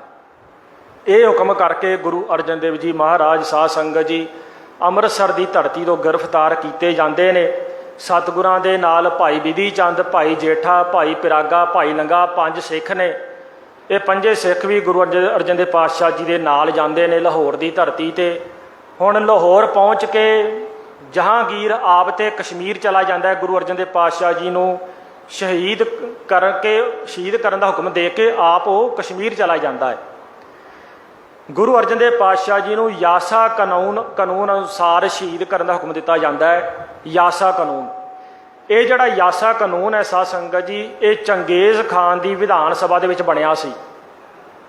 ਯਾਸਾ ਕਾਨੂੰਨ ਦੇ ਅਨੁਸਾਰ ਜਿਸ ਕਿਸੇ ਮਹਾਂਪੁਰਸ਼ ਨੂੰ ਵੀ ਸ਼ਹੀਦ ਕੀਤਾ ਜਾਣਾ ਹੁੰਦਾ ਹੈ ਉਸ ਦਾ ਖੂਨ ਧਰਤੀ ਤੇ ਨਹੀਂ ਡੋਲਣ ਦਿੱਤਾ ਜਾਂਦਾ, ਕਿਉਂਕਿ ਉਹਨਾਂ ਦਾ ਮੰਨਣਾ ਹੈ ਕਿ ਜਿਤਨੀਆਂ ਬੂੰਦਾਂ ਮਹਾਂਪੁਰਸ਼ ਦੇ ਸਰੀਰ ਦੇ ਵਿੱਚ ਉਹ ਸ਼ਹੀਦ ਕਰਨ ਲੱਗਿਆ ਧਰਤੀ ਤੇ ਡਿੱਗਣਗੀਆਂ, ਉਤਨੇ ਹੀ ਉਸ ਵਰਗੇ ਮਹਾਂਪੁਰਸ਼ ਦੁਬਾਰਾ ਪੈਦਾ ਹੋਣਗੇ ਤੇ ਸਾਡੀ ਬਗਾਵਤ ਕਰਨਗੇ। ਇਸ ਕਰਕੇ ਗੁਰੂ ਅਰਜਨ ਦੇਵ ਪਾਤਸ਼ਾਹ ਜੀ ਨੂੰ ਤੱਤੀ ਤਵੀ ਦੇ ਉੱਤੇ ਬਿਠਾਇਆ ਗਿਆ। ਗੁਰੂ ਅਰਜਨ ਦੇਵ ਪਾਤਸ਼ਾਹ ਜੀ ਦੇ ਸਾਹਮਣੇ 4 ਸਵਾਲ ਰੱਖੇ ਗਏ। ਪਹਿਲਾਂ ਤੇ ਉਹਨਾਂ ਨੂੰ ਪੁੱਛਿਆ ਗਿਆ ਕਿ ਤੁਸੀਂ ਖੁਸਰੋ ਨੂੰ ਲੰਗਰ ਕਿਉਂ ਛਕਾਇਆ, ਉਸ ਦੀ ਮਦਦ ਕਿਉਂ ਕੀਤੀ? ਤਾਂ ਗੁਰੂ ਅਰਜਨ ਦੇਵ ਪਾਤਸ਼ਾਹ ਜੀ ਕਹਿਣ ਲੱਗੇ ਕਿ ਜਿੱਥੇ ਤੇਰਾ ਬਾਪ, ਭਾਵ ਕਿ ਜਹਾਂਗੀਰ ਦਾ ਬਾਪ, ਜਿੱਥੇ ਇਹ ਬਾਦਸ਼ਾਹ ਤੇਰਾ ਬਾਪ ਜਹਾਂ ਅਕਬਰ ਗੁਰੂ ਘਰ ਦੇ ਵਿੱਚ ਲੰਗਰ ਛਕ ਗਿਆ ਹੈ, ਗੁਰੂ ਅਮਰਦਾਸ ਪਾਤਸ਼ਾਹ ਜੀ ਦੇ ਸਮੇਂ ਆਇਆ ਸੀ ਲੰਗਰ ਛਕਣ, ਜਿੱਥੇ ਤੇਰਾ ਬਾਪ ਲੰਗਰ ਛਕ ਗਿਆ ਉੱਥੇ ਤੇਰੇ ਲੜਕੇ ਨੇ ਆ ਕੇ ਲੰਗਰ ਛਕ ਲਿਆ ਤੇ ਕਿਹੜੀ ਆਫਤ ਆ ਗਈ? ਫਿਰ ਜਹਾਂਗੀਰ ਕਹਿੰਦਾ ਹੈ, ਗੁਰੂ ਅਰਜਨ ਦੇਵ ਪਾਤਸ਼ਾਹ ਜੀ ਨੂੰ ਸਵਾਲ ਤੇ ਪੁੱਛਿਆ ਜਾਂਦਾ ਹੈ ਮੁਰਤਜ਼ਾ ਖਾਨ ਵੱਲੋਂ। ਉਹ ਕਹਿੰਦਾ ਹੈ ਕਿ ਤੁਸੀਂ ਮੁਹੰਮਦ ਸਾਹਿਬ ਦੀ ਕੋਈ ਉਸਤਤ ਦੇਖੋ ਗੁਰੂ ਗ੍ਰੰਥ ਸਾਹਿਬ ਜੀ ਦੇ ਵਿੱਚ, ਪਰ ਗੁਰੂ ਅਰਜਨ ਦੇਵ ਪਾਤਸ਼ਾਹ ਜੀ ਕਹਿਣ ਲੱਗੇ ਕਿ ਇਸ ਗ੍ਰੰਥ ਦੇ ਵਿੱਚ ਕੇਵਲ ਅਕਾਲ ਪੁਰਖ ਦੀ ਉਸਤਤ ਹੈ। ਗੁਰੂ ਗ੍ਰੰਥ ਸਾਹਿਬ ਜੀ ਦੇ ਵਿੱਚ ਤੇ ਗੁਰੂ ਨਾਨਕ ਸਾਹਿਬ ਜੀ ਨੇ ਵੀ ਆਪਣੇ ਆਪ ਨੂੰ ਨੀਚ ਕਿਹਾ। ਅਸੀਂ ਪੜ੍ਹਦੇ ਹਾਂ ਨਾ ਜਪਜੀ ਸਾਹਿਬ ਦੇ ਵਿੱਚ ਕਿ ਨਾਨਕ ਨੀਚ ਕਹਿ ਵਿਚਾਰ, ਸਤਿਗੁਰਾਂ ਨੇ ਆਪਣੇ ਆਪ ਨੂੰ ਨੀਚ ਕਿਹਾ। ਫਿਰ ਸਤਿਗੁਰ ਕਹਿੰਦੇ ਨੇ ਹਮ ਕੂਕਰ ਤੇਰੇ ਦਰਬਾਰ, ਹੇ ਪ੍ਰਭੂ ਅਸੀਂ ਤੇਰੇ ਦਰ ਦੇ ਕੁੱਤੇ ਆ। ਕੂਕਰ ਦਾ ਅਰਥ ਹੁੰਦਾ ਕੁੱਤਾ।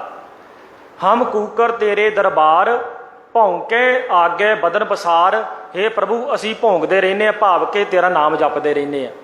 ਫਿਰ ਕਬੀਰ ਸਾਹਿਬ ਕਹਿੰਦੇ ਨੇ ਕਬੀਰ ਕੂਕਰ ਰਾਮ ਕੋ ਮੋਤੀਆ ਮੇਰੋ ਨਾਉ, ਹੇ ਪ੍ਰਭੂ ਮੈਂ ਤੇਰੇ ਦਰ ਦਾ ਕੁੱਤਾ ਹਾਂ, ਮੇਰਾ ਨਾਮ ਮੋਤੀ ਹੈ। ਗੁਰਬਾਣੀ ਦੇ ਵਿੱਚ ਸਤਿਗੁਰੂ ਜੀ ਆਪਣੇ ਆਪ ਨੂੰ ਨੀਚ ਕਹਿ ਰਹੇ ਨੇ, ਭਗਤ ਆਪਣੇ ਆਪ ਨੂੰ ਗੁਰੂ ਪਰਮਾਤਮਾ ਦੇ ਦਰ ਦਾ ਕੂਕਰ ਕਹਿ ਰਹੇ ਨੇ, ਕੁੱਤਾ ਦੱਸ ਰਹੇ ਨੇ। ਗੁਰੂ ਅਰਜਨ ਦੇਵ ਪਾਤਸ਼ਾਹ ਜੀ ਕਹਿਣ ਲੱਗੇ ਕਿ ਇਸ ਗ੍ਰੰਥ ਦੇ ਵਿੱਚ ਕੇਵਲ ਪਰਮਾਤਮਾ ਦੀ ਵਡਿਆਈ ਹੈ, ਇਸ ਗ੍ਰੰਥ ਦੇ ਵਿੱਚ ਹੋਰ ਕਿਸੇ ਦੀ ਉਸਤਤ ਨਹੀਂ ਲਿਖੀ ਜਾ ਸਕਦੀ। 1430 ਅੰਗ ਨੇ ਸਾਧ ਸੰਗਤ ਜੀ, ਪੂਰੀ ਬਾਣੀ ਦੇ ਵਿੱਚ ਕੇਵਲ ਪਰਮਾਤਮਾ ਦੀ ਉਸਤਤ ਹੈ। ਪ੍ਰਭੂ ਨੂੰ ਬਿਹਾਰੀ ਵੀ ਕਿਹਾ ਗਿਆ, ਜਗਜੀਵਨ ਵੀ ਕਿਹਾ ਗਿਆ, ਸ਼ਾਮ ਵੀ ਕਿਹਾ ਗਿਆ, ਅਨੇਕਾਂ ਦੇ ਨਾਮਾਂ ਦੇ ਨਾਲ ਨਾਰਾਇਣ ਵੀ ਕਿਹਾ ਗਿਆ, ਗੋਪਾਲ ਵੀ ਕਿਹਾ ਗਿਆ। ਅਨੇਕਾਂ ਨਾਮਾਂ ਦੇ ਨਾਲ ਗੁਰਬਾਣੀ ਦੇ ਵਿੱਚ ਪ੍ਰਭੂ ਨੂੰ ਸਤਿਗੁਰੂ ਜੀ ਵਡਿਆਉਂਦੇ ਨੇ।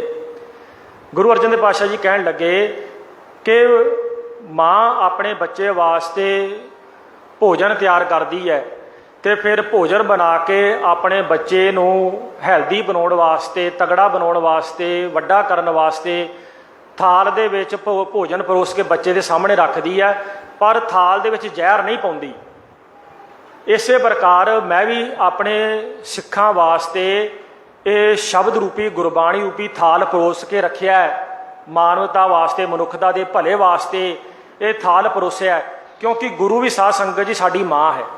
ਤੂੰ ਮੇਰਾ ਪਿਤਾ, ਤੂੰ ਹੈ ਮੇਰਾ ਮਾਤਾ, ਤੂੰ ਮੇਰਾ ਬੰਧਵ, ਤੂੰ ਮੇਰਾ ਭਰਾਤਾ, ਤੂੰ ਮੇਰਾ ਰਾਖਾ ਸਭਨੀ ਥਾਈ ਤਾਪੋ ਕਿਹਾ ਕਾੜਾ ਜੀਓ। ਗੁਰੂ ਸਾਡਾ ਪਿਤਾ ਵੀ ਹੈ, ਸਾਡੀ ਮਾਤਾ ਵੀ ਹੈ।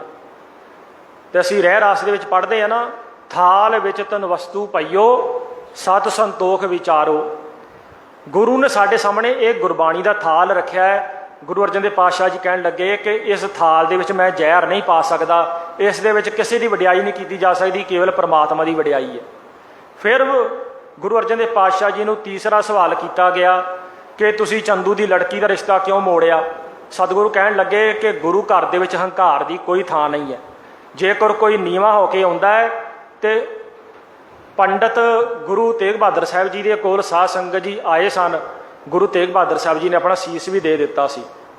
ਜੇਕਰ ਕੋਈ ਨੀਵਾਂ ਹੋ ਕੇ ਆਉਂਦਾ ਹੈ ਤੇ ਗੁਰੂ ਆਪਣਾ ਸੀਸ ਵੀ ਦੇ ਦਿੰਦਾ, ਪਰ ਜੇਕਰ ਕੋਈ ਚੜ੍ਹ ਕੇ ਆਵੇ, ਹੰਕਾਰ ਦੇ ਵਿੱਚ ਆਵੇ, ਤੇ ਸਾਧ ਸੰਗਤ ਜੀ ਫਿਰ ਉਹ ਕਦੀ ਗੁਰੂ ਘਰ ਤੋਂ ਆਪਣੀਆਂ ਮਨ ਮੰਗੀਆਂ, ਆਪਣੀਆਂ ਮਨ ਚਾਹਤ ਮੰਗਾਂ ਫਲ ਪ੍ਰਾਪਤ ਨਹੀਂ ਕਰ ਸਕਦਾ। ਅਖੀਰ ਦੇ ਵਿੱਚ ਗੁਰੂ ਅਰਜਨ ਦੇਵ ਪਾਤਸ਼ਾਹ ਜੀ ਨੂੰ ਕਿਹਾ ਗਿਆ ਕਿ ਤੁਸੀਂ ਇਸਲਾਮ ਧਰਮ ਕਬੂਲ ਕਰ ਲਵੋ। ਸਤਿਗੁਰੂ ਕਹਿਣ ਲੱਗੇ ਕਿ ਤੁਹਾਨੂੰ ਤੁਹਾਡਾ ਧਰਮ ਮੁਬਾਰਕ ਹੈ ਤੇ ਸਾਨੂੰ ਸਾਡਾ ਧਰਮ ਚੰਗਾ ਹੈ, ਅਸੀਂ ਆਪਣਾ ਧਰਮ ਨਹੀਂ ਛੱਡ ਸਕਦੇ। ਗੁਰੂ ਅਰਜਨ ਦੇਵ ਪਾਤਸ਼ਾਹ ਜੀ ਨੂੰ ਪਹਿਲਾਂ ਤਵੀ ਦੇ ਉੱਤੇ ਬਿਠਾਇਆ ਗਿਆ, ਸਤਿਗੁਰਾਂ ਦੇ ਕੇਸਾਂ ਦੇ ਵਿੱਚ ਤੱਤਾ ਰੇਤਾ ਪਾਇਆ ਗਿਆ।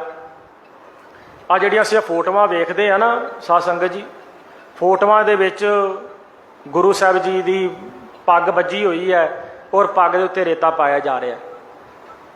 ਫੋਟੋ ਵਾਲੇ ਜਿਹੜੇ ਚਿੱਤਰਕਾਰ ਨੇ ਉਹ ਕਿਸੇ ਪ੍ਰਕਾਰ ਦੀ ਫੋਟੋ ਬਣਾ ਲੈਂਦੇ ਨੇ, ਪਰ ਜਦੋਂ ਪੁਲਿਸ ਵਾਲਿਆਂ ਨੇ ਕਿਸੇ ਨੂੰ ਤਸੀਹੇ ਦੇਣੇ ਹੁੰਦੇ ਨੇ, ਜਿਸ ਤਰ੍ਹਾਂ ਖਾੜਕੂ ਸਿੰਘਾਂ ਨੂੰ ਵੀ ਤਸੀਹੇ ਦੇ ਦੇ ਕੇ ਸ਼ਹੀਦ ਕੀਤਾ ਗਿਆ, ਉਹਨਾਂ ਦੇ ਨਾਲ ਪੁਲਿਸ ਵਾਲੇ ਕੋਈ ਘੱਟ ਨਹੀਂ ਕਰਦੇ। ਗੁਰੂ ਅਰਜਨ ਦੇਵ ਪਾਤਸ਼ਾਹ ਜੀ ਦੇ ਕੇਸਾਂ ਦੇ ਵਿੱਚ ਤੱਤਾ ਰੇਤਾ ਪਾਇਆ ਗਿਆ, ਉਹਨਾਂ ਦੀ ਪੱਗ ਦੇ ਉੱਤੇ ਰੇਤਾ ਨਹੀਂ ਪਾਇਆ ਗਿਆ, ਉਹਨਾਂ ਦੇ ਕੇਸਾਂ ਦੇ ਵਿੱਚ ਰੇਤਾ ਪਾਇਆ। ਉਹਨਾਂ ਨੂੰ ਉਹਨਾਂ ਦੇ ਕੇਸਾਂ ਦੇ ਵਿੱਚ ਰੇਤਾ ਪਾ ਕੇ ਫਿਰ ਉਹਨਾਂ ਨੂੰ ਦੇਗ ਦੇ ਵਿੱਚ ਉਬਾਲਿਆ ਗਿਆ, ਜਿਸ ਤਰ੍ਹਾਂ ਭਾਈ ਦਿਆਲਾ ਜੀ ਨੂੰ ਉਬਾਲਿਆ ਸੀ ਆਲੂ ਵਾਂਗੂ। 5 ਦਿਨ ਸਾਧ ਸੰਗਤ ਜੀ ਗੁਰੂ ਅਰਜਨ ਦੇਵ ਪਾਤਸ਼ਾਹ ਜੀ ਨੂੰ ਇਸ ਤਰ੍ਹਾਂ ਤਸੀਹੇ ਦਿੱਤੇ ਗਏ, ਪਰ ਗੁਰੂ ਅਰਜਨ ਦੇਵ ਪਾਤਸ਼ਾਹ ਜੀ ਨੇ ਇੱਕ ਵਾਰੀ ਵੀ ਆਪਣੇ ਮੂੰਹ ਤੋਂ ਹਾਏ ਨਹੀਂ ਆਖਿਆ, ਇੱਕ ਵਾਰੀ ਵੀ ਪ੍ਰਮਾਤਮਾ ਨੂੰ ਮਿਹਣਾ ਨਹੀਂ ਮਾਰਿਆ। ਸਗੋਂ ਗੁਰੂ ਅਰਜਨ ਦੇਵ ਪਾਤਸ਼ਾਹ ਜੀ ਤੱਤੀ ਤਵੀ ਦੇ ਉੱਤੇ ਬੈਠ ਕੇ ਕੀ ਕਹਿ ਰਹੇ ਨੇ ਕਿ ਤੇਰਾ ਕੀਆ ਮੀਠਾ ਲੱਗੈ ਹਰ ਨਾਮ ਪਦਾਰਥ ਨਾਨਕ ਮੰਗੈ, ਹੇ ਪ੍ਰਭੂ ਮੈਨੂੰ ਤੇਰਾ ਕੀਤਾ ਮਿੱਠਾ ਲੱਗ ਰਿਹਾ ਹੈ, ਨਾਨਕ ਦਾਸ ਤੇਰੇ ਕੋਲੋਂ ਤੇਰੇ ਨਾਮ ਦੀ ਭੀਖ ਮੰਗਦਾ ਹੈ। इस प्रकार साध संगत जी गुरु अर्जन देव पातशाह जी ने सिੱਖੀ सिद्धांतां दे नाल गुरमत दे नाल गुरबाणी दे नाल कोई समझौता नहीं किया, सगों गुरबाणी सिद्धांतां वास्ते गुरबाणी गुरमत वास्ते सतगुरु जी शहीदी का जाम पींदे ने। गुरु अर्जन देव पातशाह जी की शहादत लासानी शहादत है। गुरु अर्जन देव पातशाह जी ने शहादत का पेड़ बन्निया है। गुरु अर्जन देव पातशाह जी को शहीदों का सिरताज मन्निया गया है। साध संगत जी गुरु अर्जन देव पातशाह जी को सन 1606 ਦੇ ਵਿੱਚ ਰਾਵੀ दरिया ਦੇ ਵਿੱਚ ਰੋੜ ਦਿੱਤਾ। इस प्रकार सतगुरु जी शहादत का जाम पींदे ने ते सतगुरां दे पाए हुए पूरनिਆਂ ਦੇ ਉੱਤੇ साध संगत जी आपां ਚੱਲਣਾ है। गुरु अर्जन देव पातशाह जी की सानू बहुत वड्डी दात सतगुरां ने सानू ये गुरु ग्रंथ साहिब पातशाह जी की जो बख्शिश की है, ये बहुत महान बख्शिश सतगुरां ने साडे ते वरताई है। गुरु ग्रंथ साहिब जी नूं जिथे असीं मत्था टेकदे आ उत्थे इस समुची बाणी का असीं सहज पाठ करिए, गुरबाणी नूं समझिए, क्योंकि केवल मत्था नहीं टेकना। गुरु अर्जन देव पातशाह जी नूं 3 साल लग गए सन। भाई गुरदास जी नूं लखारी ला के रामसर की धरती के उत्ते गुरु अर्जन देव पातशाह जी ने ये बाणी जिहड़ी है भाई गुरदास जी कोलों कलमबंद कराई है। 3 सालों के सन 1604 के जाके फिर श्री हरमंदर साहिब प्रकाश किया है पंचम पिता ने। गुरु ग्रंथ साहिब जी की ये बाणी जिस दे विच इतने अनमोल रतन ने, जिस तरह समुंदर दे विच जितना कोई डूंगा जाता है उतना ही उसनूं हीरे मोती ते सिप्पी अनमोल हीरे जवाहरात जड़े ने प्राप्त होंदे ने। गुरबाणी जड़ी है ये अथाह ते अगम डूंगा समुंदर है। जितना असी इस दे विच जावांगे उतने साध संगत जी इस दे विचों सानू अनमोल दाता प्राप्त होणगियां। इस करके जिथे असी गुरबाणी नूं पढ़दे हां उत्थे असी गुरबाणी नूं समझिए। 1430 अंक ने गुरु ग्रंथ साहिब जी दे विच, 35 महापुरुषों की बाणी है और 15 भगतां की बाणी है, 11 भट्ट ने। 1430 अंग ने। जेकर असी रोज़ दे 5-5 6-6 अंग भी जेकर असी पढ़ीए तो साध संगत जी 9 महीनों के विच सहज पाठ हो जाता है। सारी उम्र साड़ी 80 साल 85 साल उम्र साड़ी लंघ जाती है, पर सानू ये नहीं पता कि गुरु ग्रंथ साहिब जी के किन्ने महापुरुषों की बाणी है जां किन्ने रागां दे विच है। गुरु ग्रंथ साहिब जी के 31 राग ने, 17 घर ने, 22 वारां ने। इस करके सब्जी दे विच कड़छी घुमदी है, किन्नियां सब्जियां दे विच कड़छी नूं घुमाया जाता, पर कड़छी नूं किसी सब्जी के स्वाद का नहीं पता। असी रोटी खाने आ, बुरकी तोड़ के असी पहला बुरकी नूं चबदे आ ते चब के फिर सानू बुरकी दे विचों स्वाद आउंदा है। फिर बुरकी जिहड़ी है साडे अंदर जाके खून बनदी है, ताकत बनदी है। इस प्रकार जदों असी बाणी नूं भी चब के खावांगे, भाव के समझ के बाणी पढ़ांगे, तो साध संगत जी सानू जितना बुरकी दे विचों स्वाद हुंदा है, सानू बाणी दे विचों भी सानू रस आवेगा, स्वाद आवेगा। दुनिया के जिन्ने भी रस ने वो हौली हौली फिक्के पै जाते हैं। कोई चीज़ सानू बड़ी स्वाद लगती है, किसी को मटर पनीर स्वाद लगता है, किसी को परौंठे स्वाद लगते हैं। असी कितना को उस चीज़ को लगातार खा सकते हैं? 2 दिन खा लवांगे, 3 दिन खा लवांगे। साडी कौम के महान विद्वान संत सिंह जी मस्कीन साहब वो एक थां ते कथा करन वास्ते गए तो उन्होंने भिंडी की सब्जी बड़ी स्वाद लगती सी। वो जिथे कथा करन वास्ते गए उन्होंने पता लग गया कि इन्होंने भिंडी की सब्जी बड़ी स्वाद लगती है। उन्होंने सवेरे भी भिंडी, दोपहरे भिंडी, रात को भिंडी, 2 दिन 3 दिन 4 दिन हो गए। अखीर मस्कीन साहब कहन लगे कि तुसीं ते मैनूं रोज़ भिंडी खवाई जानी, मैनूं होर कुछ भी खवाओ मैनूं। इस प्रकार साध संगत जी असी कोई चीज़ एक बारी खा लवांगे, हौली हौली लगातार खाद्या उस चीज़ का जिहड़ा स्वाद है वो बेरसा हो जाता है। पर गुरबाणी का जिहड़ा स्वाद है ये दुनियावी रसां वर्गा नहीं है। दुनियावी रस हौली हौली फिक्के पैंदे ने, ये रस हौली हौली वधदा है। इस करके साध संगत जी गुरु अर्जन देव पातशाह जी का अज असी शहीदी पुरब मना रहे हैं, जिथे असी छपीला लाउने आ। साल दे विच असी हुण इन्हां दिनां दे विच ही खास करके अज दे दिन दे सानू ज़्यादा जिहड़ा है जोश चढ़दा है छबीला लाउण दा। पर लोड़ है कि जितना चिर गर्मियां रहिंदियां ने, जेठ हाड़ दा, जून जुलाई का महीना, मई का महीना चलदा है, ਅਸੀਂ ਪਾਣੀ ਦੀ ਸੇਵਾ ਕਰੀਏ। ਕੇਵਲ ਇੱਕ ਦਿਨ ਹੀ ਅਸੀਂ ਜਿਹੜੀਆਂ ਛਬੀਲਾਂ ਨਹੀਂ ਲਾਉਣੀਆਂ। ਸਤਿਗੁਰਾਂ ਨੇ ਸਾਨੂੰ ਸੇਵਾ ਦਾ ਸਿਧਾਂਤ ਦਿੱਤਾ ਹੈ। ਸੋ ਅਸੀਂ ਗੁਰੂ ਸਾਹਿਬ ਜੀ ਦੇ ਦੱਸੇ ਹੋਏ ਸਿਧਾਂਤਾਂ ਦੇ ਉੱਤੇ, ਪੂਰਨਿਆਂ ਦੇ ਉੱਤੇ ਆਪਾਂ ਚੱਲੀਏ, ਤਾਂ ਜੋ ਸਾਡਾ ਜਿਹੜਾ ਇਹ ਮਨੁੱਖਾ ਜੀਵਨ ਹੈ ਸਫਲਾ ਹੋ ਸਕੇ। ਗੁਰੂ ਅਰਜਨ ਦੇਵ ਪਾਤਸ਼ਾਹ ਜੀ ਦੇ ਬਚਨ ਤੇ ਫਿਰ ਸਮਾਪਤੀ ਕਰੀਏ।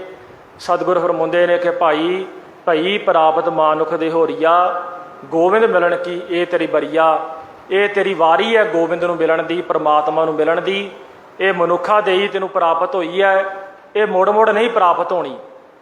ਸੋ ਇਸ ਕਰਕੇ ਜਿਨ੍ਹਾਂ ਨੇ ਖੰਡੇ ਬਾੜੇ ਦਾ ਅੰਮ੍ਰਿਤ ਨਹੀਂ ਛਕਿਆ, ਉਹ ਖੰਡੇ ਬਾੜੇ ਦਾ ਅੰਮ੍ਰਿਤ ਛਕੋ, ਗੁਰੂ ਵਾਲੇ ਬਣੋ, ਗੁਰੂ ਗੋਬਿੰਦ ਸਿੰਘ ਪਾਤਸ਼ਾਹ ਜੀ ਦੇ ਸਕੂਲ ਦੇ ਵਿੱਚ ਦਾਖਲਾ ਲਵੋ।